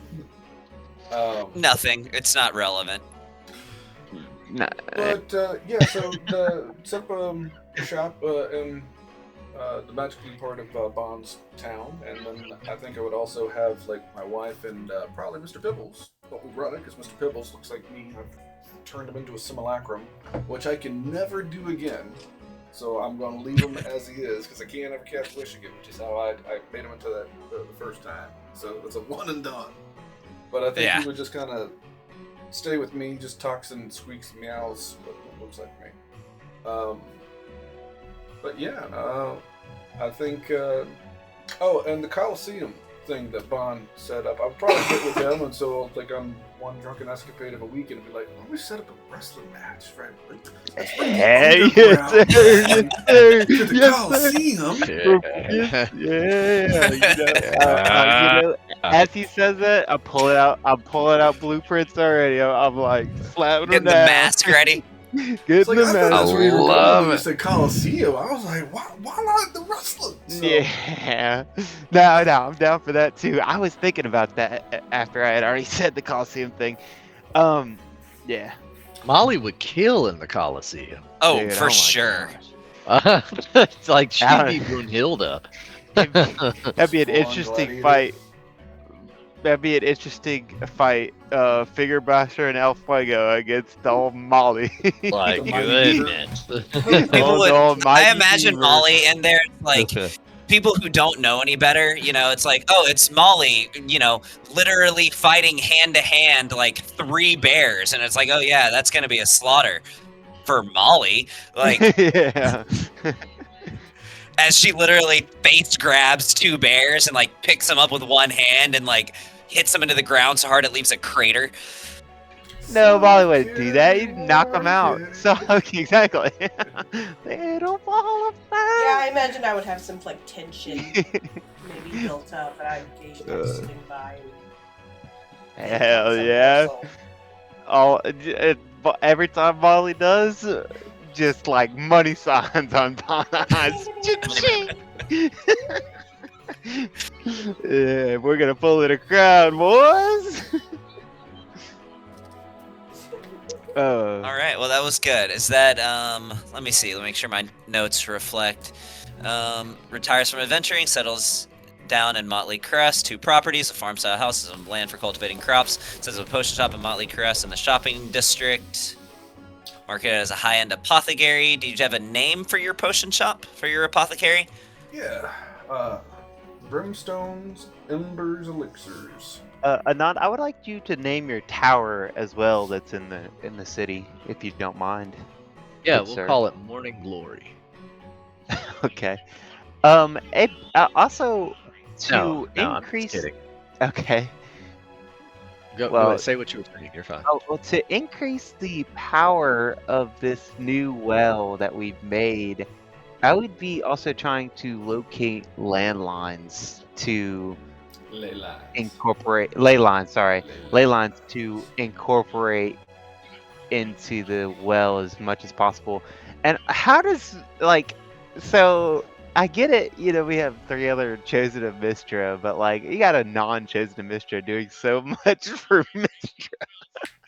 Mistra, I do have to say, out of the 3 new chosen of Mistra is probably the happiest with Anand, even though all of his course. stuff that he's doing is the Oh most my just gosh. objectively screwed up. Well, I'm talking about the person that literally remade the Well of Worlds. Maybe not as powerful, but I'm not the only person. Sorry, but I am the one that kind of One has of the the idea people, of it. yes. One of the people. Oh, Yeah. she's happy, of course, Oh, but yeah. Anand, he's planning something truly grand, right? my And God. again, Yeah. Mistra, she's not a malevolent deity, right? In fact, most would say she's the opposite. But in the event that an argument could be, don't attack me, Cat. In the event that an argument could be made for something benefiting magic, she's definitely willing to look the other way with a smile on her face. Yeah. So, Yes. Dargathoth was an appetizer. Just kidding. all right. Now, Neston, what has Neston got planned for his future? I don't even really know what Neston's been up to. You're in the Order of Shield and Light. You've been, well, so that would be an interesting twist, right? Because you were serving the Grand Prior, which is the sorceress Andraste But she ran Kelnon, off but for a family she and has got married, started a family. So she would have stepped down, right? So Neston would become the next Grand Prior. I would imagine so. How much of his memories were unlocked for his ancestry line at this point? So he would definitely remember being High King Oberon. It's all still kind of flashes, but you would remember a time in Vuel'Kalas where it was prosperous, where you brought all of the nation together under amicable rule, right? I think I would have teamed up with Stormhaven, the King of Stormhaven, and the King Donax. yeah, and then what is it? The Dawn Spears, or no? Yeah, Project Dawnspear. Yeah, Project Dawnspear, and went back to Vuel'Kalas and helped with the effort of cleansing the Vold, and basically got the Order of Shield and Light with Donax to go help the Dawnspear. And yeah, kind of like retaking the kingdom down there. Probably worked on. I think Neston would be the only one other than Molly that doesn't see any of the other members of Motley Crest for a while. And he would have tried to get the other Pelor elves, or not Pelor elves, the Pallid elves to go back to the ruins and restart the same rituals there that his father upholds in the ruins of Bloody Invalion? Pallid. Yeah, to restart the ritual to cleanse that area of the, the ancient elven magic that some of the other people can't do. I imagine. And Dang, racist elven magic. yeah, probably went and picked up his old man and went to Invalion and started a new ritual of elven high magic and basically cleanse that lands and start rebuilding Invalion. You would rebuild the Elven homeland. Yeah. And that's actually kind of interesting too, because I don't know if you remember that I said that there's a lot more awakened Vold than there were. Like a lot of the primal Vold, as they continue to be cleansed, would awaken before basically they were able to be. And so there's a lot more awakened Vold too, so that could almost kind of serve as like a new homeland for them, because they might need a bit more space. Like we would definitely have to tweak the elven high magic to I would tweak Vold the are elven... elves. They count as elves. Yeah, So. But even when we went to Invalion, even Anon was getting a migraine just for being Oh yes, he in the was. vicinity. So I think we would tweak it a little bit to where while they're within the range, instead of getting headaches, it would curb their hunger. That's a neat idea. So like when Vold are there and in Invalion, they don't like turn to stone and die.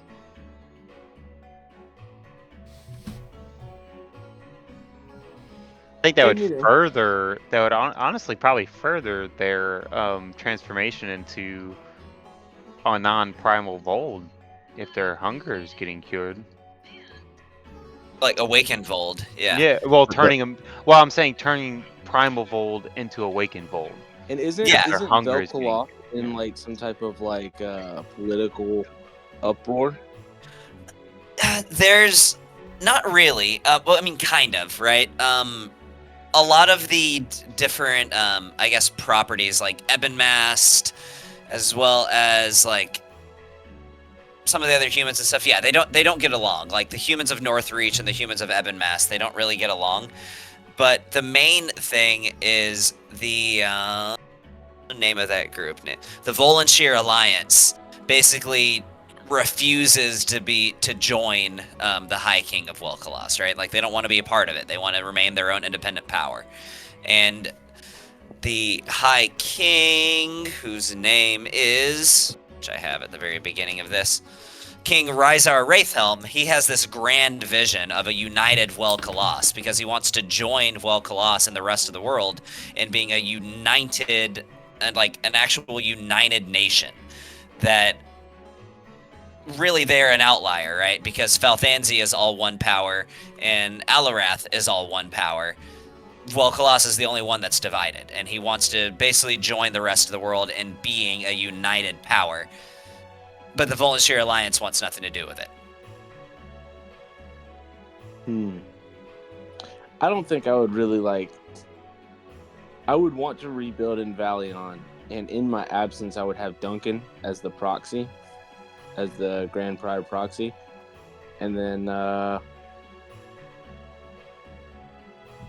yeah, I think I would just rebuild that kingdom, focus more on rebuilding that kingdom, but also kind of like do stuff with the Order of Shield and Light.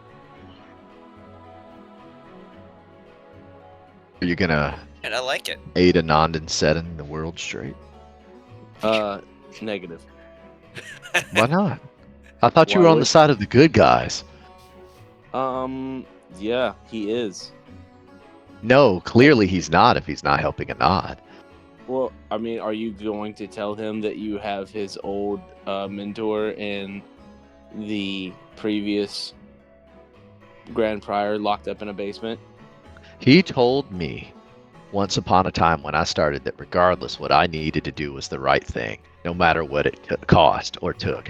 Who And I told you took that to heart. You did. No, I did not. Yes, you did. You told Nope. me to do the right thing, and so I'm doing the right thing. I did tell you to do the right thing. That is absolutely true. And I'm doing the right thing.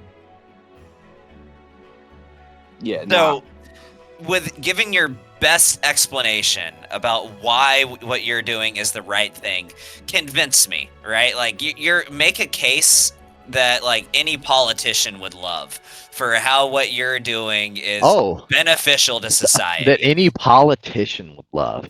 Okay, well, we'll start off with the Well, hold on, real quick. What? I got one thing. What? I think Lucas, every day at the same time, he would get a sending message, and it would just go something along the lines of, "Lucas, I just wanted to update you on today's affairs," and then it would just be like a message on, like, what he did that day. haven't heard that in so long. Lucas. I think It's been most so long. days of that, I would basically typically be in a lab. And, like, if I'm feeling it, hey, man, it's cool, right? Maybe it's, like, just some ambient, like, you know, something going on. It's like having the TV on the background. Or some days it's just like, nope, gotta turn on the grinder. We're going to mute this out. We're going to null it out. Lucas, do you not hear me? You don't hear me, Lucas. Cinderstone's You're not blown listening. away. It's not a full-on conversation. Oh, no, Cinderstone does go both ways. Do I have to stone? You can reply. You don't have to. Well, messaging But is by you- sending you can. No, sending you can. That's right. Sending, you can reply up to Yeah. 25 words, but you would get a whole I lot think more there's than probably 25 a words. number of times where you're getting a response that's just that, yeah, man, that is exactly what you were saying about sure thing. That's one of them. Yes. Yeah, that's crazy. It's crazy. Wow, that's crazy. And then I think he would definitely send a special sending message to remind him when Neston's birthday is. Like, Lucas, do you know that tomorrow is my birthday? Who cares? You know that my birthday is in 382 days. 382, so it's before It's the, 82. Yeah. your I mean, birthday's you know, in 17 days, and you're reminding about the next one. yeah. I would make a point of That's like us hilarious. all getting together and like having a big thing for Neston's birthday. I do feel like that. Yeah, because y'all kind of ruined my last one, but you Hey, know. we Oh, yeah. didn't ruin it. That was We so did not nice. ruin it. We were That saying was- what it it was- was. What year was my that? birthday. My birthday gift to to Nested would be like 2022. a fucking souped up like Formula One car. I do think, though, in all honesty, I do think periodically Neston would be like him and Anon would be kind of pen pals. Like, so if Okay. and my thought is like if Neston is rebuilding in Valion and he knows Anon is starting his college and he's trying to like speak out for the Vold and stuff like that, he would definitely be in contact with Anon Yeah. and being like, hey, tell them to come here. It's safe here. If they can't find anywhere else, send your people here. We'll take care of them. Yeah. Or he'd be like, hey, we have this group of people. They're ready to basically migrate into society, newly awakened Volds. Where do you want to send them to? Yeah, I think there would be a small amount of communication between the A two. small amount. And then, outside of that, outside of that, I don't think he would have anything really to do with Motley Crest just because like he's got his own stuff going on. Fair. So the band's breaking up, Some of us. but who knows? There could be a reunion tour, and with that, I wanted to give everybody else, because the things that you do might change based on people who came after you in the initiative order, right? So if anybody wanted to go back over and add anything, if anything may have changed based on something that somebody else did, this is your chance. If not, we'll get into wrapping up. Hey, so since I have two other characters that's still alive at this time, can I tell you what they're doing? No, I'm just joking. I mean, I just Velastro's wanna and know Dorian, for sure, if you What want to. Big Pappy is doing. He is. He got turned into a new moon, so we have a new moon in orbit. Yeah. And Hey, you he's missed that. protecting the world. Yeah. Basically, to shorten it down, Big Pappy inhaled the remains of Dargathoth, and he turned into a moon.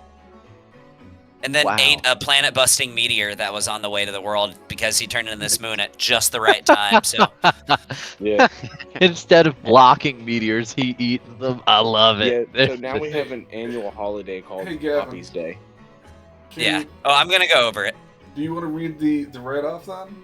If we're at that point? Yeah. So since we're at that point, so eventually, so the moon has such a magical aura that it's, let's see. Yeah, so he's going to act as a safeguard for the planet. So eventually the constellations gets labeled, right? And his gravitational force actually draws like other like meteors into it that begin to like orbit around him and stuff. And it actually becomes this beautiful picture in the sky. And in fact, they call it the Unagi Way, as it leaves a trail of sparkles and other rocky formations in the sky as it No, orbits. it leaves a trail of fart clouds. And it has a giant rune on it. That's So there's also becomes a small cult of people that worship this moon, known as the Unagians.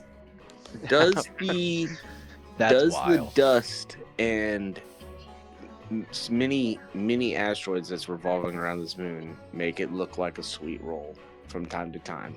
You know, Oh. if the sun hits it just right, it looks like a If sweet the roll. sun hits Yes. the moon just right. Yeah, if it, They You call know, it like- a sweet eclipse. yeah, exactly. If- A sweet eclipse. once every month, it just makes a perfect sweet roll, and they call it the sweet eclipse. That's right. That's Sweet eclipse. beautiful. So every year since the defeat of Dargathoth, his favorite bard, which is Starlight, holds an outdoor concert in his honor. So she celebrates the heroes, and not just him, celebrates the heroes, and life goes on, but it's now under a big magical moon known as the Bigamous. The So, bigamous. when he gets around to his rear end, is it a full moon at that point? Is now. well, I'm talking. No, because I like the idea. When he It gets is a full now. moon, is a butt crack No, that would be awesome. when his rear end comes in full circle, it's a full moon. So there is one more bit to this that I didn't put in there, but me and Gavin agreed on. He continues to grow just at a slower rate, and it's pretty much just Oh, like the no. sun is in our universe. We know that in like million years the sun's gonna explode and kill all of us all. It's the same thing with Uh-huh. Big Pappy. Like millions of years, however long it's gonna be, eventually he's gonna get so big.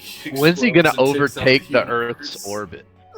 Oh, Oh, jeez. And I love I would it. also say that there will probably come a time where he gets so large that the roles switch, and he's no longer the moon, but Alpha-Resk becomes the moon, and instead of him orbiting around Alpha-Resk instead begins to orbit around the Bigamous. yes, the Everybody bigamous. Start This is why we colonizing learn the space bigamous. travel, is so that we can start to colonize the bigamous. The bigamous. I would like to say Bond. And now we know Campaign 4, where that's going to take place. Yes, on the bigamous. Now, I would like to say Bond definitely starts that effort. By the way, Gavin, so after 100 years go by, the spire seed grows another seed. The spire tree grows another seed. I like it. I plant that seed and proceed Oh, no. to give it another potion that the same potion we used on the original spire seed. And I keep doing this. I keep doing this. I keep doing this. Until eventually, Until the number doubles every 100 years. Yeah. yes. And I have an army of spire. Of sentient spire trees. That's great. I have a literal That's army great. of spire trees. So let me think. In 100 years, you would have 2. In 200 years, it would become 4. In 300 years, it becomes 8. In 400 years, 16. And 500 years, 32. So in 600 years, 64. Then 128 at 7. 256 at 8, 512 at 9, and 1,000 of them in 1,000 years, you will have 1,000 trees. Mm-hmm. Support.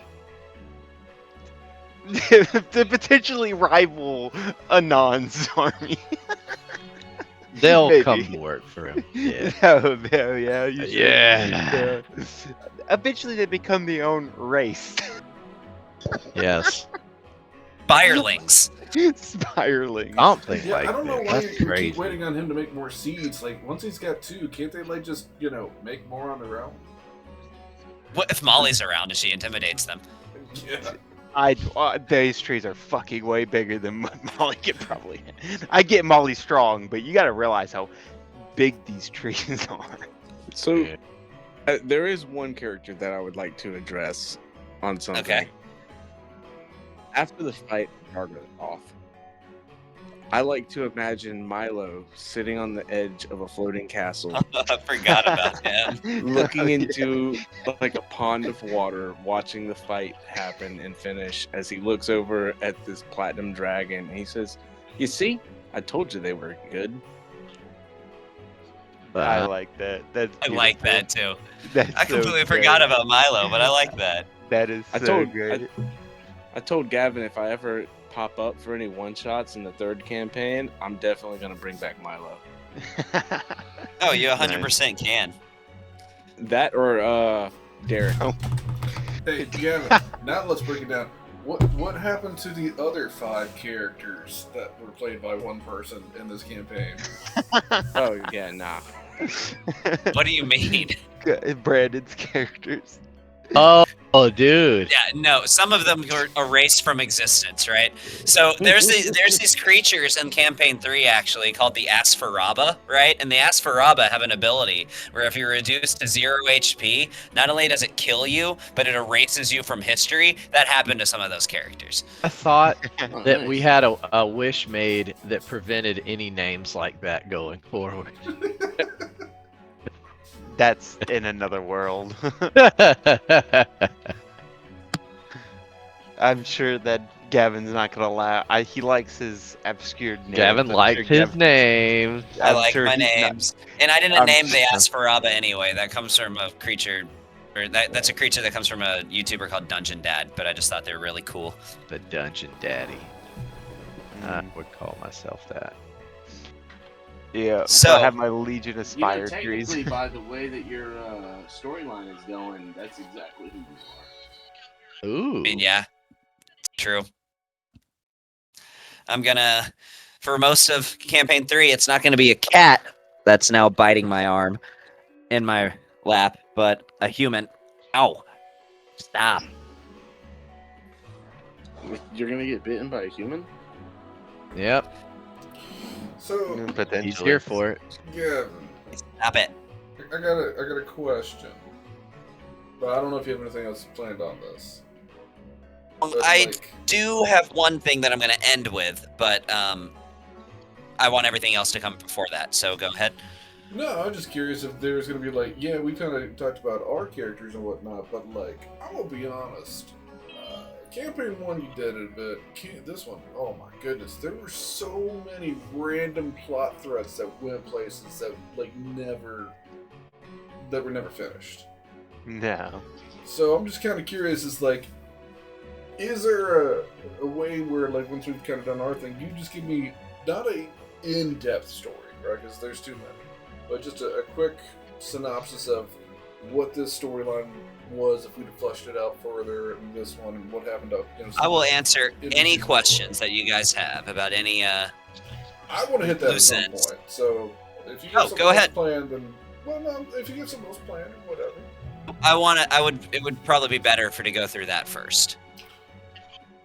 Well, is there anybody has in particular that they want to know, or better yet, is there just one that you kind of had and we just didn't go to or do or anything like that? And you're like, man, I'm okay with what we did, but it would have been cool if they'd have gone here and kind of done something else. So I will tell you a couple of plot points that I did throw out that I was originally going to follow. One thing, and it's actually is interesting that you went the way you did, Nick. I almost had a tournament arc. I almost made a tournament arc. Yeah, Um, I know. Ended up not doing it, but Yeah. I almost had a tournament arc. One thing that I didn't forget about, and that's one of the things that's left, is your little racing derby. That's still a thing. Oh, I didn't would've forget about it. definitely- I definitely eventually, to the point, got a racetrack in the city, for sure. Yeah. I mean, So it's that's something fun. that's left in the closing of this. Your race. Hell yeah. But I'm looking through. Let's see. No. I mean, I pretty Vaughn much, other than that, I did everything I wanted to do. Honestly. Vaughn would eventually look into what happened to Raven. I mean, unfortunately, you know what happened to her, and you know where she is. She's in Isgard. No, And she can- like her body got. Oh yeah. Yeah. I know what happened to Raven. I don't know what happened to her physical body. And I would have tracked that Let's see. down and actually had. Zebnalakor. Yeah, we looked into it at one point in time. Yeah, we did, didn't we? That definitely would have been something I would have done, is tracked her down and like took and somehow got Zebnalakor out of her body. Yeah, I And think we did like legend lore on it or something like that. At one point. yeah, Yeah. I would have So laid her to rest at the keep. you would have Sure been you able to would. track her down, and would Anand because Anand or Lucas, either one of you guys, been willing to help out and basically like purging Zebnalakor from her body? Of course. I was Anything down for there old before. friend. Yeah. Yeah. You No. do so. Unfortunately, Zebnalicor is a literal force of nature. It's not really something that can be destroyed. But you track him down, and you are able to put Raven to rest. Is that a piece considered a piece of his soul, or just a piece of him? Just a piece of him, basically. Okay, Would so you I want to trap couldn't- it in like a soul token? Yeah, that's what I was kind of going I would with. say that would qualify, though. Okay. You want a soul token of Zebnalicor? Add it to your inventory. Yeah, That might come let into me play get at some that. point. That would be fucking sick. When the campaign's over. Well, there's still going to be a couple one-shots. Kevin's got this idea that they're like, yeah, the campaign ended, but we're gonna do like 12 more sessions. No, I'm thinking probably 3 or 4. Okay. You said 1 or 2 earlier.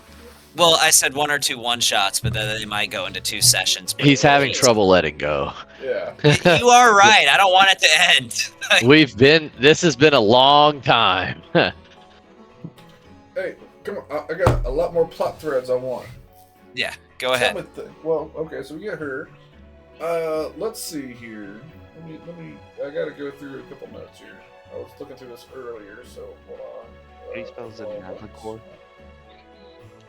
Can Okay. you type in Explain the What Zebnalicor was to the the chat? deal with the ancient elves with the antlers, and then the chick that like got frozen, but she got frozen while pregnant, and then she ended up like we got her out. What was going on with her? What was that deal? Why was she? So you're why was talking she about frozen? Rakessa.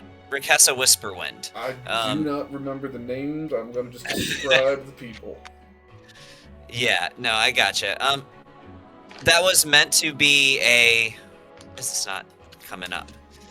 No, that's not it. Rakessa Whisperwind is a different character. That's the leader of, like, a bunch of druids. Where is her? I just saw her sheet on here. The Where elves is with it? the antlers were an Invalion thing. Yeah, so that was meant to be a play into basically not Anon's, Neston's soul, right? Yeah, we kind of went in a different direction. Saw it. Where is it? I just saw it. Just saw it. Can you type It's over there. Zebnalicor or whatever in the chat so I can get the spelling for it? Whenever you get Yeah, a I chance? will. Where is it? Just sound it out, man. Just sound it out.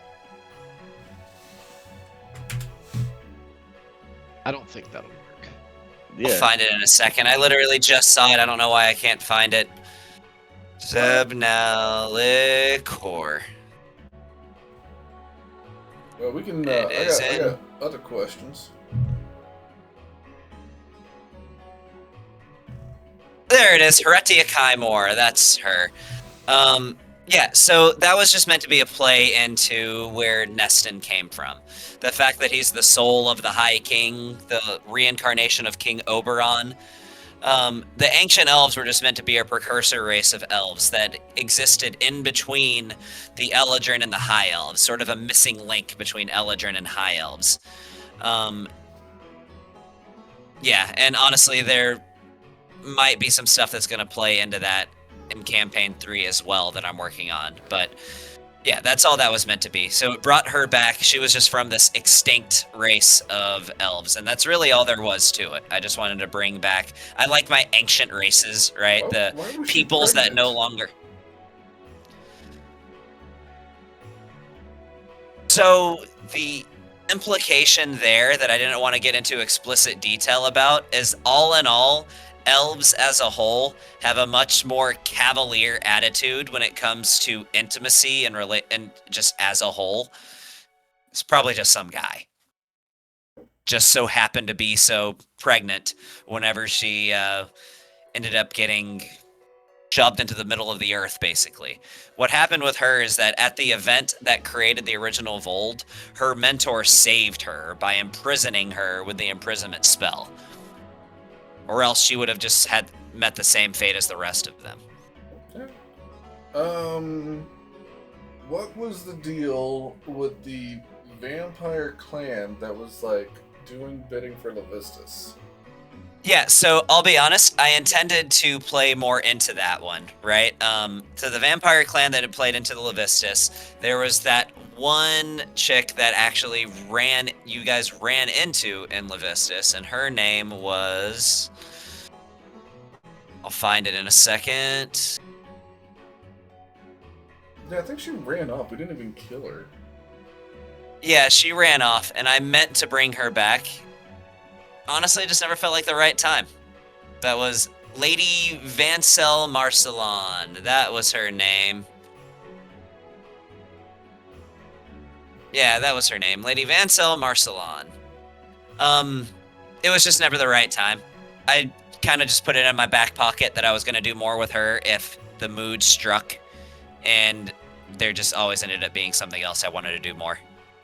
Yeah, but like, what was the But- deal with that plot line? What was going on there? So the deal with that plot line, again, she wanted to free Levistus, ultimately. I don't have my laptop out to look at my notes. Hold on. While you pull that up, I just remembered I forgot about two things in my backstory, or my future story. Okay. Do One, tell.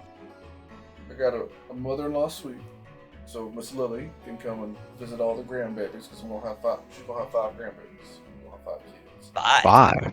5 Wow. kids. That's why we're doing it out on the farm, fellas. And the second thing is the chick that I saved, right? The one that she got put into a little ring or whatever when she died, and I put her soul back into an actual body and got her revivified. Yeah, she was I a remember you Vold, talking right? about. No, she wasn't bold. No, she was. What was working she was working with the vampires and whatnot. She was like the vampire assassin chick.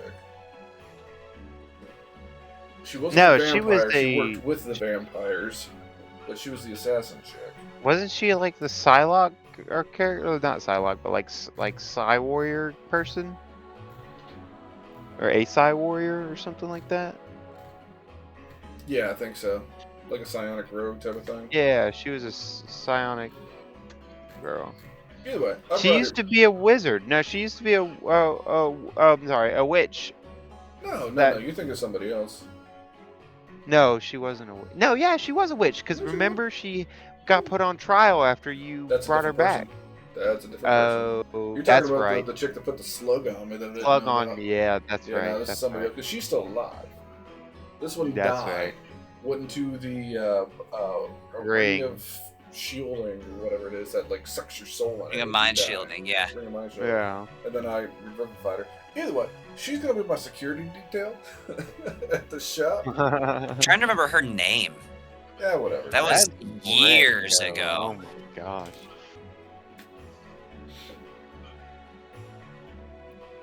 That's crazy.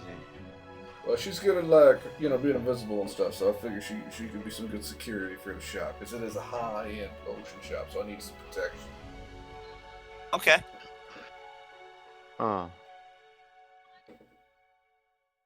Just like Lucas, if you want a spire tree, you can have one. Yeah, like in 100 years, we can circle back on that Yeah, discussion. true. Like, what am I I, mean, gonna, they're cool, but what am I literally- gonna do with that? Yeah, they're, right. They're literally a fortress in Just their own. offering him a tree. There you go. I was like, I don't know what. Do I just use it for like vacationing? Like what? It can move wherever you want, baby. You know what? That's what you should have gotten Molly for her whittling business. It's like she literally just comes to town riding on a giant in a tree. Riding a giant tree. That'd be so hilarious. It'd be kind of ironic. No, this thing actually has some fucking. By the kinda way, do you remember the cool name stats. of your spire tree? I just found it. Wasn't it the name for a hawk? Like Eero or something like that? Airy. Airy, yeah. Yeah. Where is it? Well, hey guys, it's been fun listening and hanging out with y'all again, but I gotta get going. All right, man. Hey, man. Yep, I got a good Nah, vaccine. boy. No. Be catching up Yes, on I that. did have Yeah. one more thing, The at least assassin- before Okay. you leave. Sorry. The assassin chick I was talking about, Maliana. I just looked it up in my notes. Yeah. Oh yeah, no, Yeah. I saw her on there. Yeah, Yeah, please do, Gavin, because I gotta go. Too. yeah, I gotcha. So, yeah, I just wanted to get into the last thing, and this is setting us up for our one shot. After a year goes by, each member of the Motley Crest, you all get a Gauder Speedy Courier that shows up, and you would know that inside there is a piece of parchment. On the piece of parchment, all it says is that. Let me see.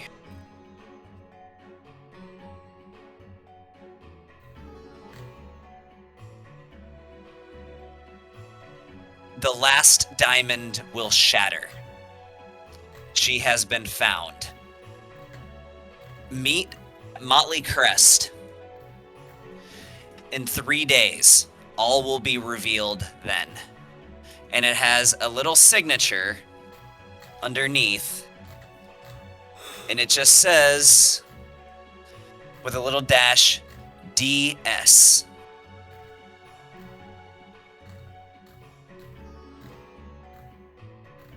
Well, she's the one who got away, so we gotta put her down.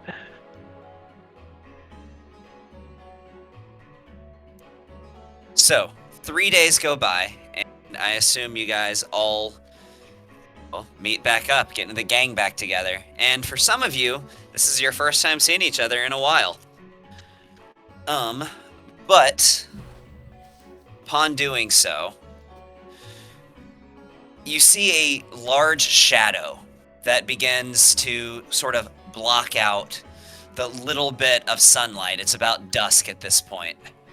And as this shadow appears, landing in front of you is this immensely sized gold dragon. Oh, okay. And as it lands, it glows and shifts into humanoid form. And as it does, standing before you, you see a dwarf, actually, standing before you. As he speaks and says, I likely need no introduction. But you would know me from the tales as Dorian Stormbringer. I come representing the Order of the Wardens. We have found your wayward diamond. She currently resides in the Shadowfell. But, unfortunately, there is a barrier around the Shadowfell that is currently prohibiting all from entering the plane. So, in order to do so, we will venture to the Concordant Domain. There, all will be revealed as Primus will prepare the way for us to arrive there. It's time to put the last of the diamonds to rest. Nice.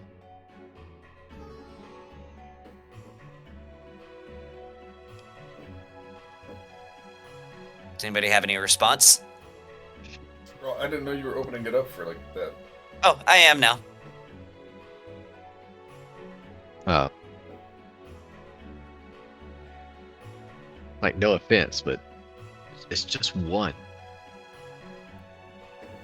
No, Bond's like, fuck this bitch. Yeah, it's time to kill her. Hey, she got away from me once. She's not getting away from me again. 100%. Lucas is just Mom's gonna have 2 guns this time. Lucas is just getting away from having to constantly go out for shopping for the craving snacks. He's got a very pregnant wife at the house, so you know what? Boys' weekend to go murder some people in different planes of existence. Yeah, I can get down. Great way to look at it. Yeah. Not bad. Not Hey, bad at all. Gavin, just out of curiosity, is the reason that you can't go to Shadowfell right now for the thing we discuss? It is. Oh, That's neat. Okay. And I sort of altered the plan a little bit. Originally, well, I was gonna have it take place in the Shadowfell too, but I always told myself that if I did a steampunk campaign, at some point, I wanted to go to the Order of, or what is that plane called? The plane of concordant domain, or whatever it's called. Basically, the lawful neutral plane. Lawful neutral plane D&D. Mechanus, there we go. So to Mechanus, but it also goes by the concordant domain as well. Just because it's literally a whole clockwork plane, right? It's so steampunk coded. So we're finding a way to work both in. So that's what our one shot will involve. A trip to Mechanus, really just steampunking the steampunk, and after that, yeah, it's kind of tying into a little bit of what we talked about, Sean. Well, that's kind of neat. So, and with that, I don't want it to end. I don't want to do it. But did anybody else have any questions? No, No. gentlemen. I got like 6 other plot threads to hit, but we can get that another time.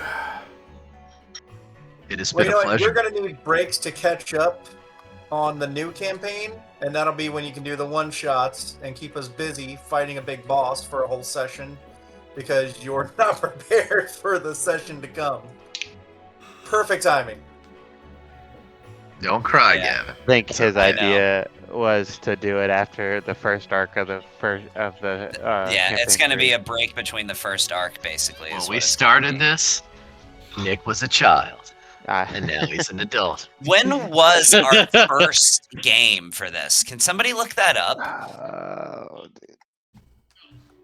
I think I was still living in Virginia, if I'm not mistaken. Oh, someone go to the YouTube channel. Oh, by the way, since Kevin was asking I about have- it, I put the last flyer that I made in the chat, so it's from about a year Hell ago. yeah. I've still never watched one of our shows. I've never even been to the channel before. Oh my I god. skimmed through it. I watched a few of them. I think I stopped watching at the very end once we got to like the dungeon for the Dargathoth fight. Yeah, I don't think Tried there's to going to be watch any the fight deep lore there, polls at that point.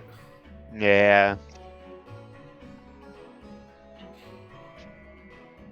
Well, that's it, guys. It's like, yeah, I mean, I love playing this character. I love playing this campaign, but it comes to the point where it's like, dude, we've been doing this for like We've been doing this for fucking 4 years. 4 years. Like, I'm ready. A part of me is ready to move on to something different. But at the same time, it's like, this was fucking awesome. I think it's so sentimental for me because we're moving on to a different setting. Yeah. Is it? Yeah, because like I'm happy for that I'll too, be yeah. honest, to this day, I still don't know why the build I did for Lucas is not a more popular build. The combination between Wizard and Sorcerer is insane. So, Yeah, like, the mechanically speaking, this has probably been one of my favorite characters to ever play, just because of all the versatility that he has. oh yeah, It's a little hard to do it when you're doing standard array or if you're doing points like that, because like you need high intelligence, you You need don't. high charisma. You need enough intelligence to be able to multi-class, but Yeah. otherwise people are trying to get high intelligence so you can get a really big wizard spell list and have a high DC. I Yeah. didn't care about any of that, right? Yeah. and all your spells wizard that I got spells were you like- picked didn't were like matter. Mage Hand or message, Yeah. stuff with no DC. Shield. Yeah. Yeah. Stuff that didn't DC didn't matter. Yeah, I get what you're saying. I think Yeah, it well- is- I think you have to have like intelligence of like 15. And I also don't even count like I don't have stat requirements for multi-classing. I feel like that's restrictive. The fact Well, that like you restricted- have a strength requirement for paladin, but like rogue paladin is a legit viable build. Well, there's requirements for a reason, because if you don't, your multi-classes could potentially become really overpowered. I mean, then good on you for figuring that out. Yeah. But not every DM's like you, Gavin. Hey, you're not overpowered enough. I got like 12 homebrew items. They're at the shop. And Hey, by the way, is on you're like nuclear threat level. You're getting 5 epic boons after level 20. Like the last battle is gonna go almost to level 10, but not quite, or just almost to round 10, but not quite. Yeah. Yeah. So this is how Alright, crazy the Alright, fucking Marte, get on trees. out of here, man. All right, man. We'll see you. Yeah. See you, Marte. It's been great, I got really. to go. Yeah. It has been. It's been a lovely 4 years. Thank So you, Joe. I just want to let you know how crazy these fucking trees are, right? Well, hold on one sec. Really, like Marte, Anand, Yes, your sir. character was awesome. It's been a pleasure, truly. Like, it was one of the greatest characters that I could have ever DM'd for. All of you guys, really. Yeah, it really has been a pleasure. I've loved every second of being you guys' DM. Yes, this has been fun. I will be back for the one shot. Awesome. I look forward to it. I really do. All right, y'all call me if you need me. Yeah. All right. Bye. See you, man. So, real quick, these trees, the Spire Seed trees, have 500 hit points, immune to all non-magical weapons, unless it's a siege weapon, and resistance to siege weapons and all other damage. And then in 1,000 years, imagine having 1,000 of them. Yeah. I mean, it takes 1,000 years to get there. Yeah. But, It's But I mean, literally even watching having, the grass like- grow, but like the grass isn't a tree. Yeah. But I mean, like, even having 10 of these fuckers, like, and they're sentient, like, you could actually make a stat block for them and a weapon attack. yeah. Their movement speed would like be 20 feet, if that. Yeah. No, I mean, they're slow, but But I mean, like, they're 10 stories tall yeah. and 20 foot wide. I'm just picturing like the rumbling from Attack on Titan, but with trees. Oh my god. Yeah. I see these Yeah. basically being like pillars that like literally mark the territory line of Han's land. So Yeah. like, there's just one every like couple miles. Yeah. Of course, So- the OG is always gonna stay. And I like to imagine that by the time you get like, let's see, it would be in like 300 years or something like that, you would be at 2 and 4, then like 8 of them in like 300 years. At that point, the world just looks like our modern world, basically. Like, Yeah, that's what I was thinking. Is like the city has these trees, and now it's like incorporating that and these trees together because like I could make a like fucking. No, I wouldn't do that because they wouldn't be able to move. But I mean, like, yeah, it'd be crazy. Just implementing them. That's pretty cool. That's what I like the idea. It's like I knew every 100 years each tree gives a seed.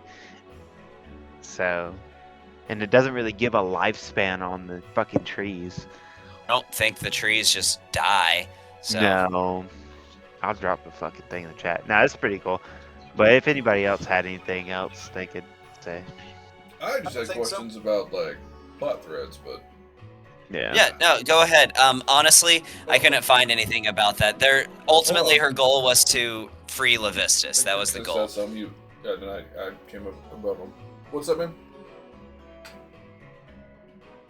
What's up, Lee? Oh, wow. I was saying I didn't have anything else. That's all. I was Alright. going to leave, but I'll hear the plot thread first. Okay, Gavin, rapid fire me. Don't get extensive. Don't get deep. Rapid fire. All right. What the fuck's going on with the changelings? We got a whole underground society, all the stuff that Shaz runs, and it never bubbled up. So Because like, nobody's supposed to know. I understand, but I'm just saying, like, what was going on with them? So just to tell you guys a little bit of information, all of the governors of Alarath were over the last 112 years strategically replaced with changelings, and they've just done a very, very good job of staying under the radar, with the exception being High King Donax, because specifically they didn't want to depose him out of respect for Dorian, because he's Dorian's dad. But everybody else, and also with the exception of Darkholm too, that well, I mean, no need, because he's already basically a half changeling god, well, full changeling god himself, so no need there. But everybody else was deposed with a changeling, including the High Queen, by the way.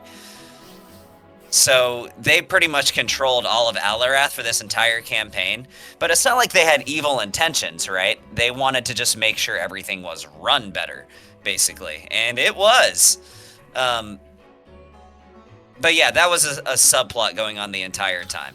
But by the way, I do think, in all honesty, at some point, since Bond's kind of like become a prominent leader, and he's also like made good friends with the King of Darkholm, I think at some point, like, he's there for like a royal dinner or at some point, and him and Bond kind of get like stepped up to the side for like a private king's meeting essentially, and I think he would go ahead and get Bond filled in on that. Well, I think he'd bring him in a scarf. Oh yeah, because he worships Shiziki. So he's already, a member of the Angel of Death, and he's making a church. What the hell does SCARF stand for again? Secret I know RF is Reconnaissance Force. Yeah, Secret Reconnaissance and... Secret Covert and Reconnaissance Force. Reconnaissance Force. Yeah. But I think he would probably try and do... Because part of it is, like, also a lot of underground parts of the temples for the Angel of Death. There's, like, training grounds for spies and assassins. No, the Church of Shiziki actually really does have that as like a hidden purpose, making sure they can keep tabs on everything that's going on and reacting accordingly. And they've done a very good job of that. I can't tell you like how much I had to reserve, like just blowing a hole in Neston for calling my religion a cult, dude. It's like, who's calling what a cult? Like, I was literally about to riddle him with bullets, dude. Bond was just like, bite your tongue, okay. Whatever you say, Neston. Whatever you say. I am good. I am a good guy. Yeah, but I mean, they continue to do so successfully, but Bond, you would be the only member of Motley Crest who would know this little secret, by the way, about the fact that you would know that after the fact. Bro. You wouldn't have known that for the whole campaign. Okay, yeah, I gotcha. I mean, I would accept that, and then eventually I would be the leader of fucking, Scarf? No, not the leader of Scarf. The leader of the kingdom that's having all the discontent. No, well, I'm more talking about the mercenary fucking thing. Dark Suns. No, I would be literally the Dark Suns, part of Scarf, like goes deep, dude. It's like when you're playing through like Oblivion, how like you're the Archmage and the Gray Fox and the listener of the like whatever her name is, and like I mean you're all these important people, and that's like would be the biggest conspiracy ever if it came out that literally the Gray Fox is the Archmage as the listener of the Dark Brotherhood. Well, to be honest, I mean, that would actually work out well if he was a prominent figure in the Dark Suns, because that was one of the few things that Shaz didn't touch, because out of respect for Vivi, he didn't take over the Dark Suns. But Bond had no ties to that, so his whole goal was to take over the Dark Suns eventually, either ousting Commander Anzai. But I would say definitely, I mean, you're gonna live longer than her too. You would have become the commander of the Dark Suns eventually, for sure. I mean, I'm pretty sure, like, who else would be in line for that other than me? you would be the first in line. You're the highest ranked. Well, Yeah. second highest ranked. So All the more reason why he would get initiated. Yeah. Yeah, in the one shot, right. Bon is wearing a black scarf for some reason now. Just random Hell yeah. accessory to add I to like the it. collection. it's just a nice accessory. Just you know. And It's also, got a couple imagine, little like, pins for your some sniper reason. rifle setup. You got like the wind whipping around you just right, and that scarf is back there. Just the ambiance of it, like. It's a billowing scarf, yes, sir. Nobody's ever looked less cool because of a billowing scarf. I'll just put it that way. Like, I think I would be the only one to even stand like a chance against fucking against Anon's plans. I mean, Lucas, I think, could also give Anand a run for his money too, Well, I'm If I just wanted talking to about. stop him. if he wanted to stop him. I guess Well, true. I'm talking about like if he completed his stuff and summoned all those dragons, like to go against that, what Bon has would do that. I Yeah. mean, just the amount of stuff he commands and is a part of could An potentially entire mercenary company, a bunch of epic fucking trees. trees, yeah. Yeah, I liked how Big Pappy is, protecting the planet for outside and forces, while everything's like coming from within. Everything's within. So yeah, we're predicted that way, but This Nah. is really why everybody ends up moving to the bigamous. Is because they end up going into like, hey, we have nuclear fusion and nuclear war. yeah, We yeah, destroyed yeah. the I'm planet, literally so we had to creating move. nuclear war. I I mean, could be creating nuclear war. what's the is Bond just going to be the founder of the Manhattan Project? Well, so my thing is, I would like Anon to go in more clarity of what he plans on doing with this shit, because if he like actually plans on taking over the entire world and just like becoming the all ruler, There's like going to be a lot of people that aren't going to be cool with that. Yeah. Anon Bond wouldn't be cool with that. Like, you're not gonna do that to me. I feel like Lucas would just be kind of like that friend that doesn't want to disagree with any of his other friends. Either It's just of like, friends. I'm gonna conquer the world. Hey man, I got you. We're gonna stop him. Hey, if I can help, right, let me know, right? But I gotta Like, I help him out, but help him out. I don't care. So, if he what would goes Lucas and- do if Bon and Anand came into conflict with each other? Oh, If it was like straight head to head, like he'd remove himself, or it's basically. yeah. Do you know where it's like I'm gonna be like 1 foot in, 1 foot out? Like Bond comes to me, he's like, man, I need all these like potions and stuff for this thing I'm doing. Oh, okay, yeah, I'll get you for that. And then like Anon goes to me, he's like, man, did you make him some potions? Yeah, I did. Don't do it. Well, he paid for them, so I gotta give it to him. But now you know, like playing literally just, hey man, I'm both y'all's friends. I'm not picking a side. And well, like the thing is like his headquarters is like the city that I built. I mean, everybody had a part in it, but like truly and honestly, like I had my hands in it, doing a lot of it and creating it. Literally having the idea to make a new Well of Worlds, maybe not as powerful, but hopefully to be eventually as powerful as the old Well of Worlds. Just hopefully not draining other planets of their magic.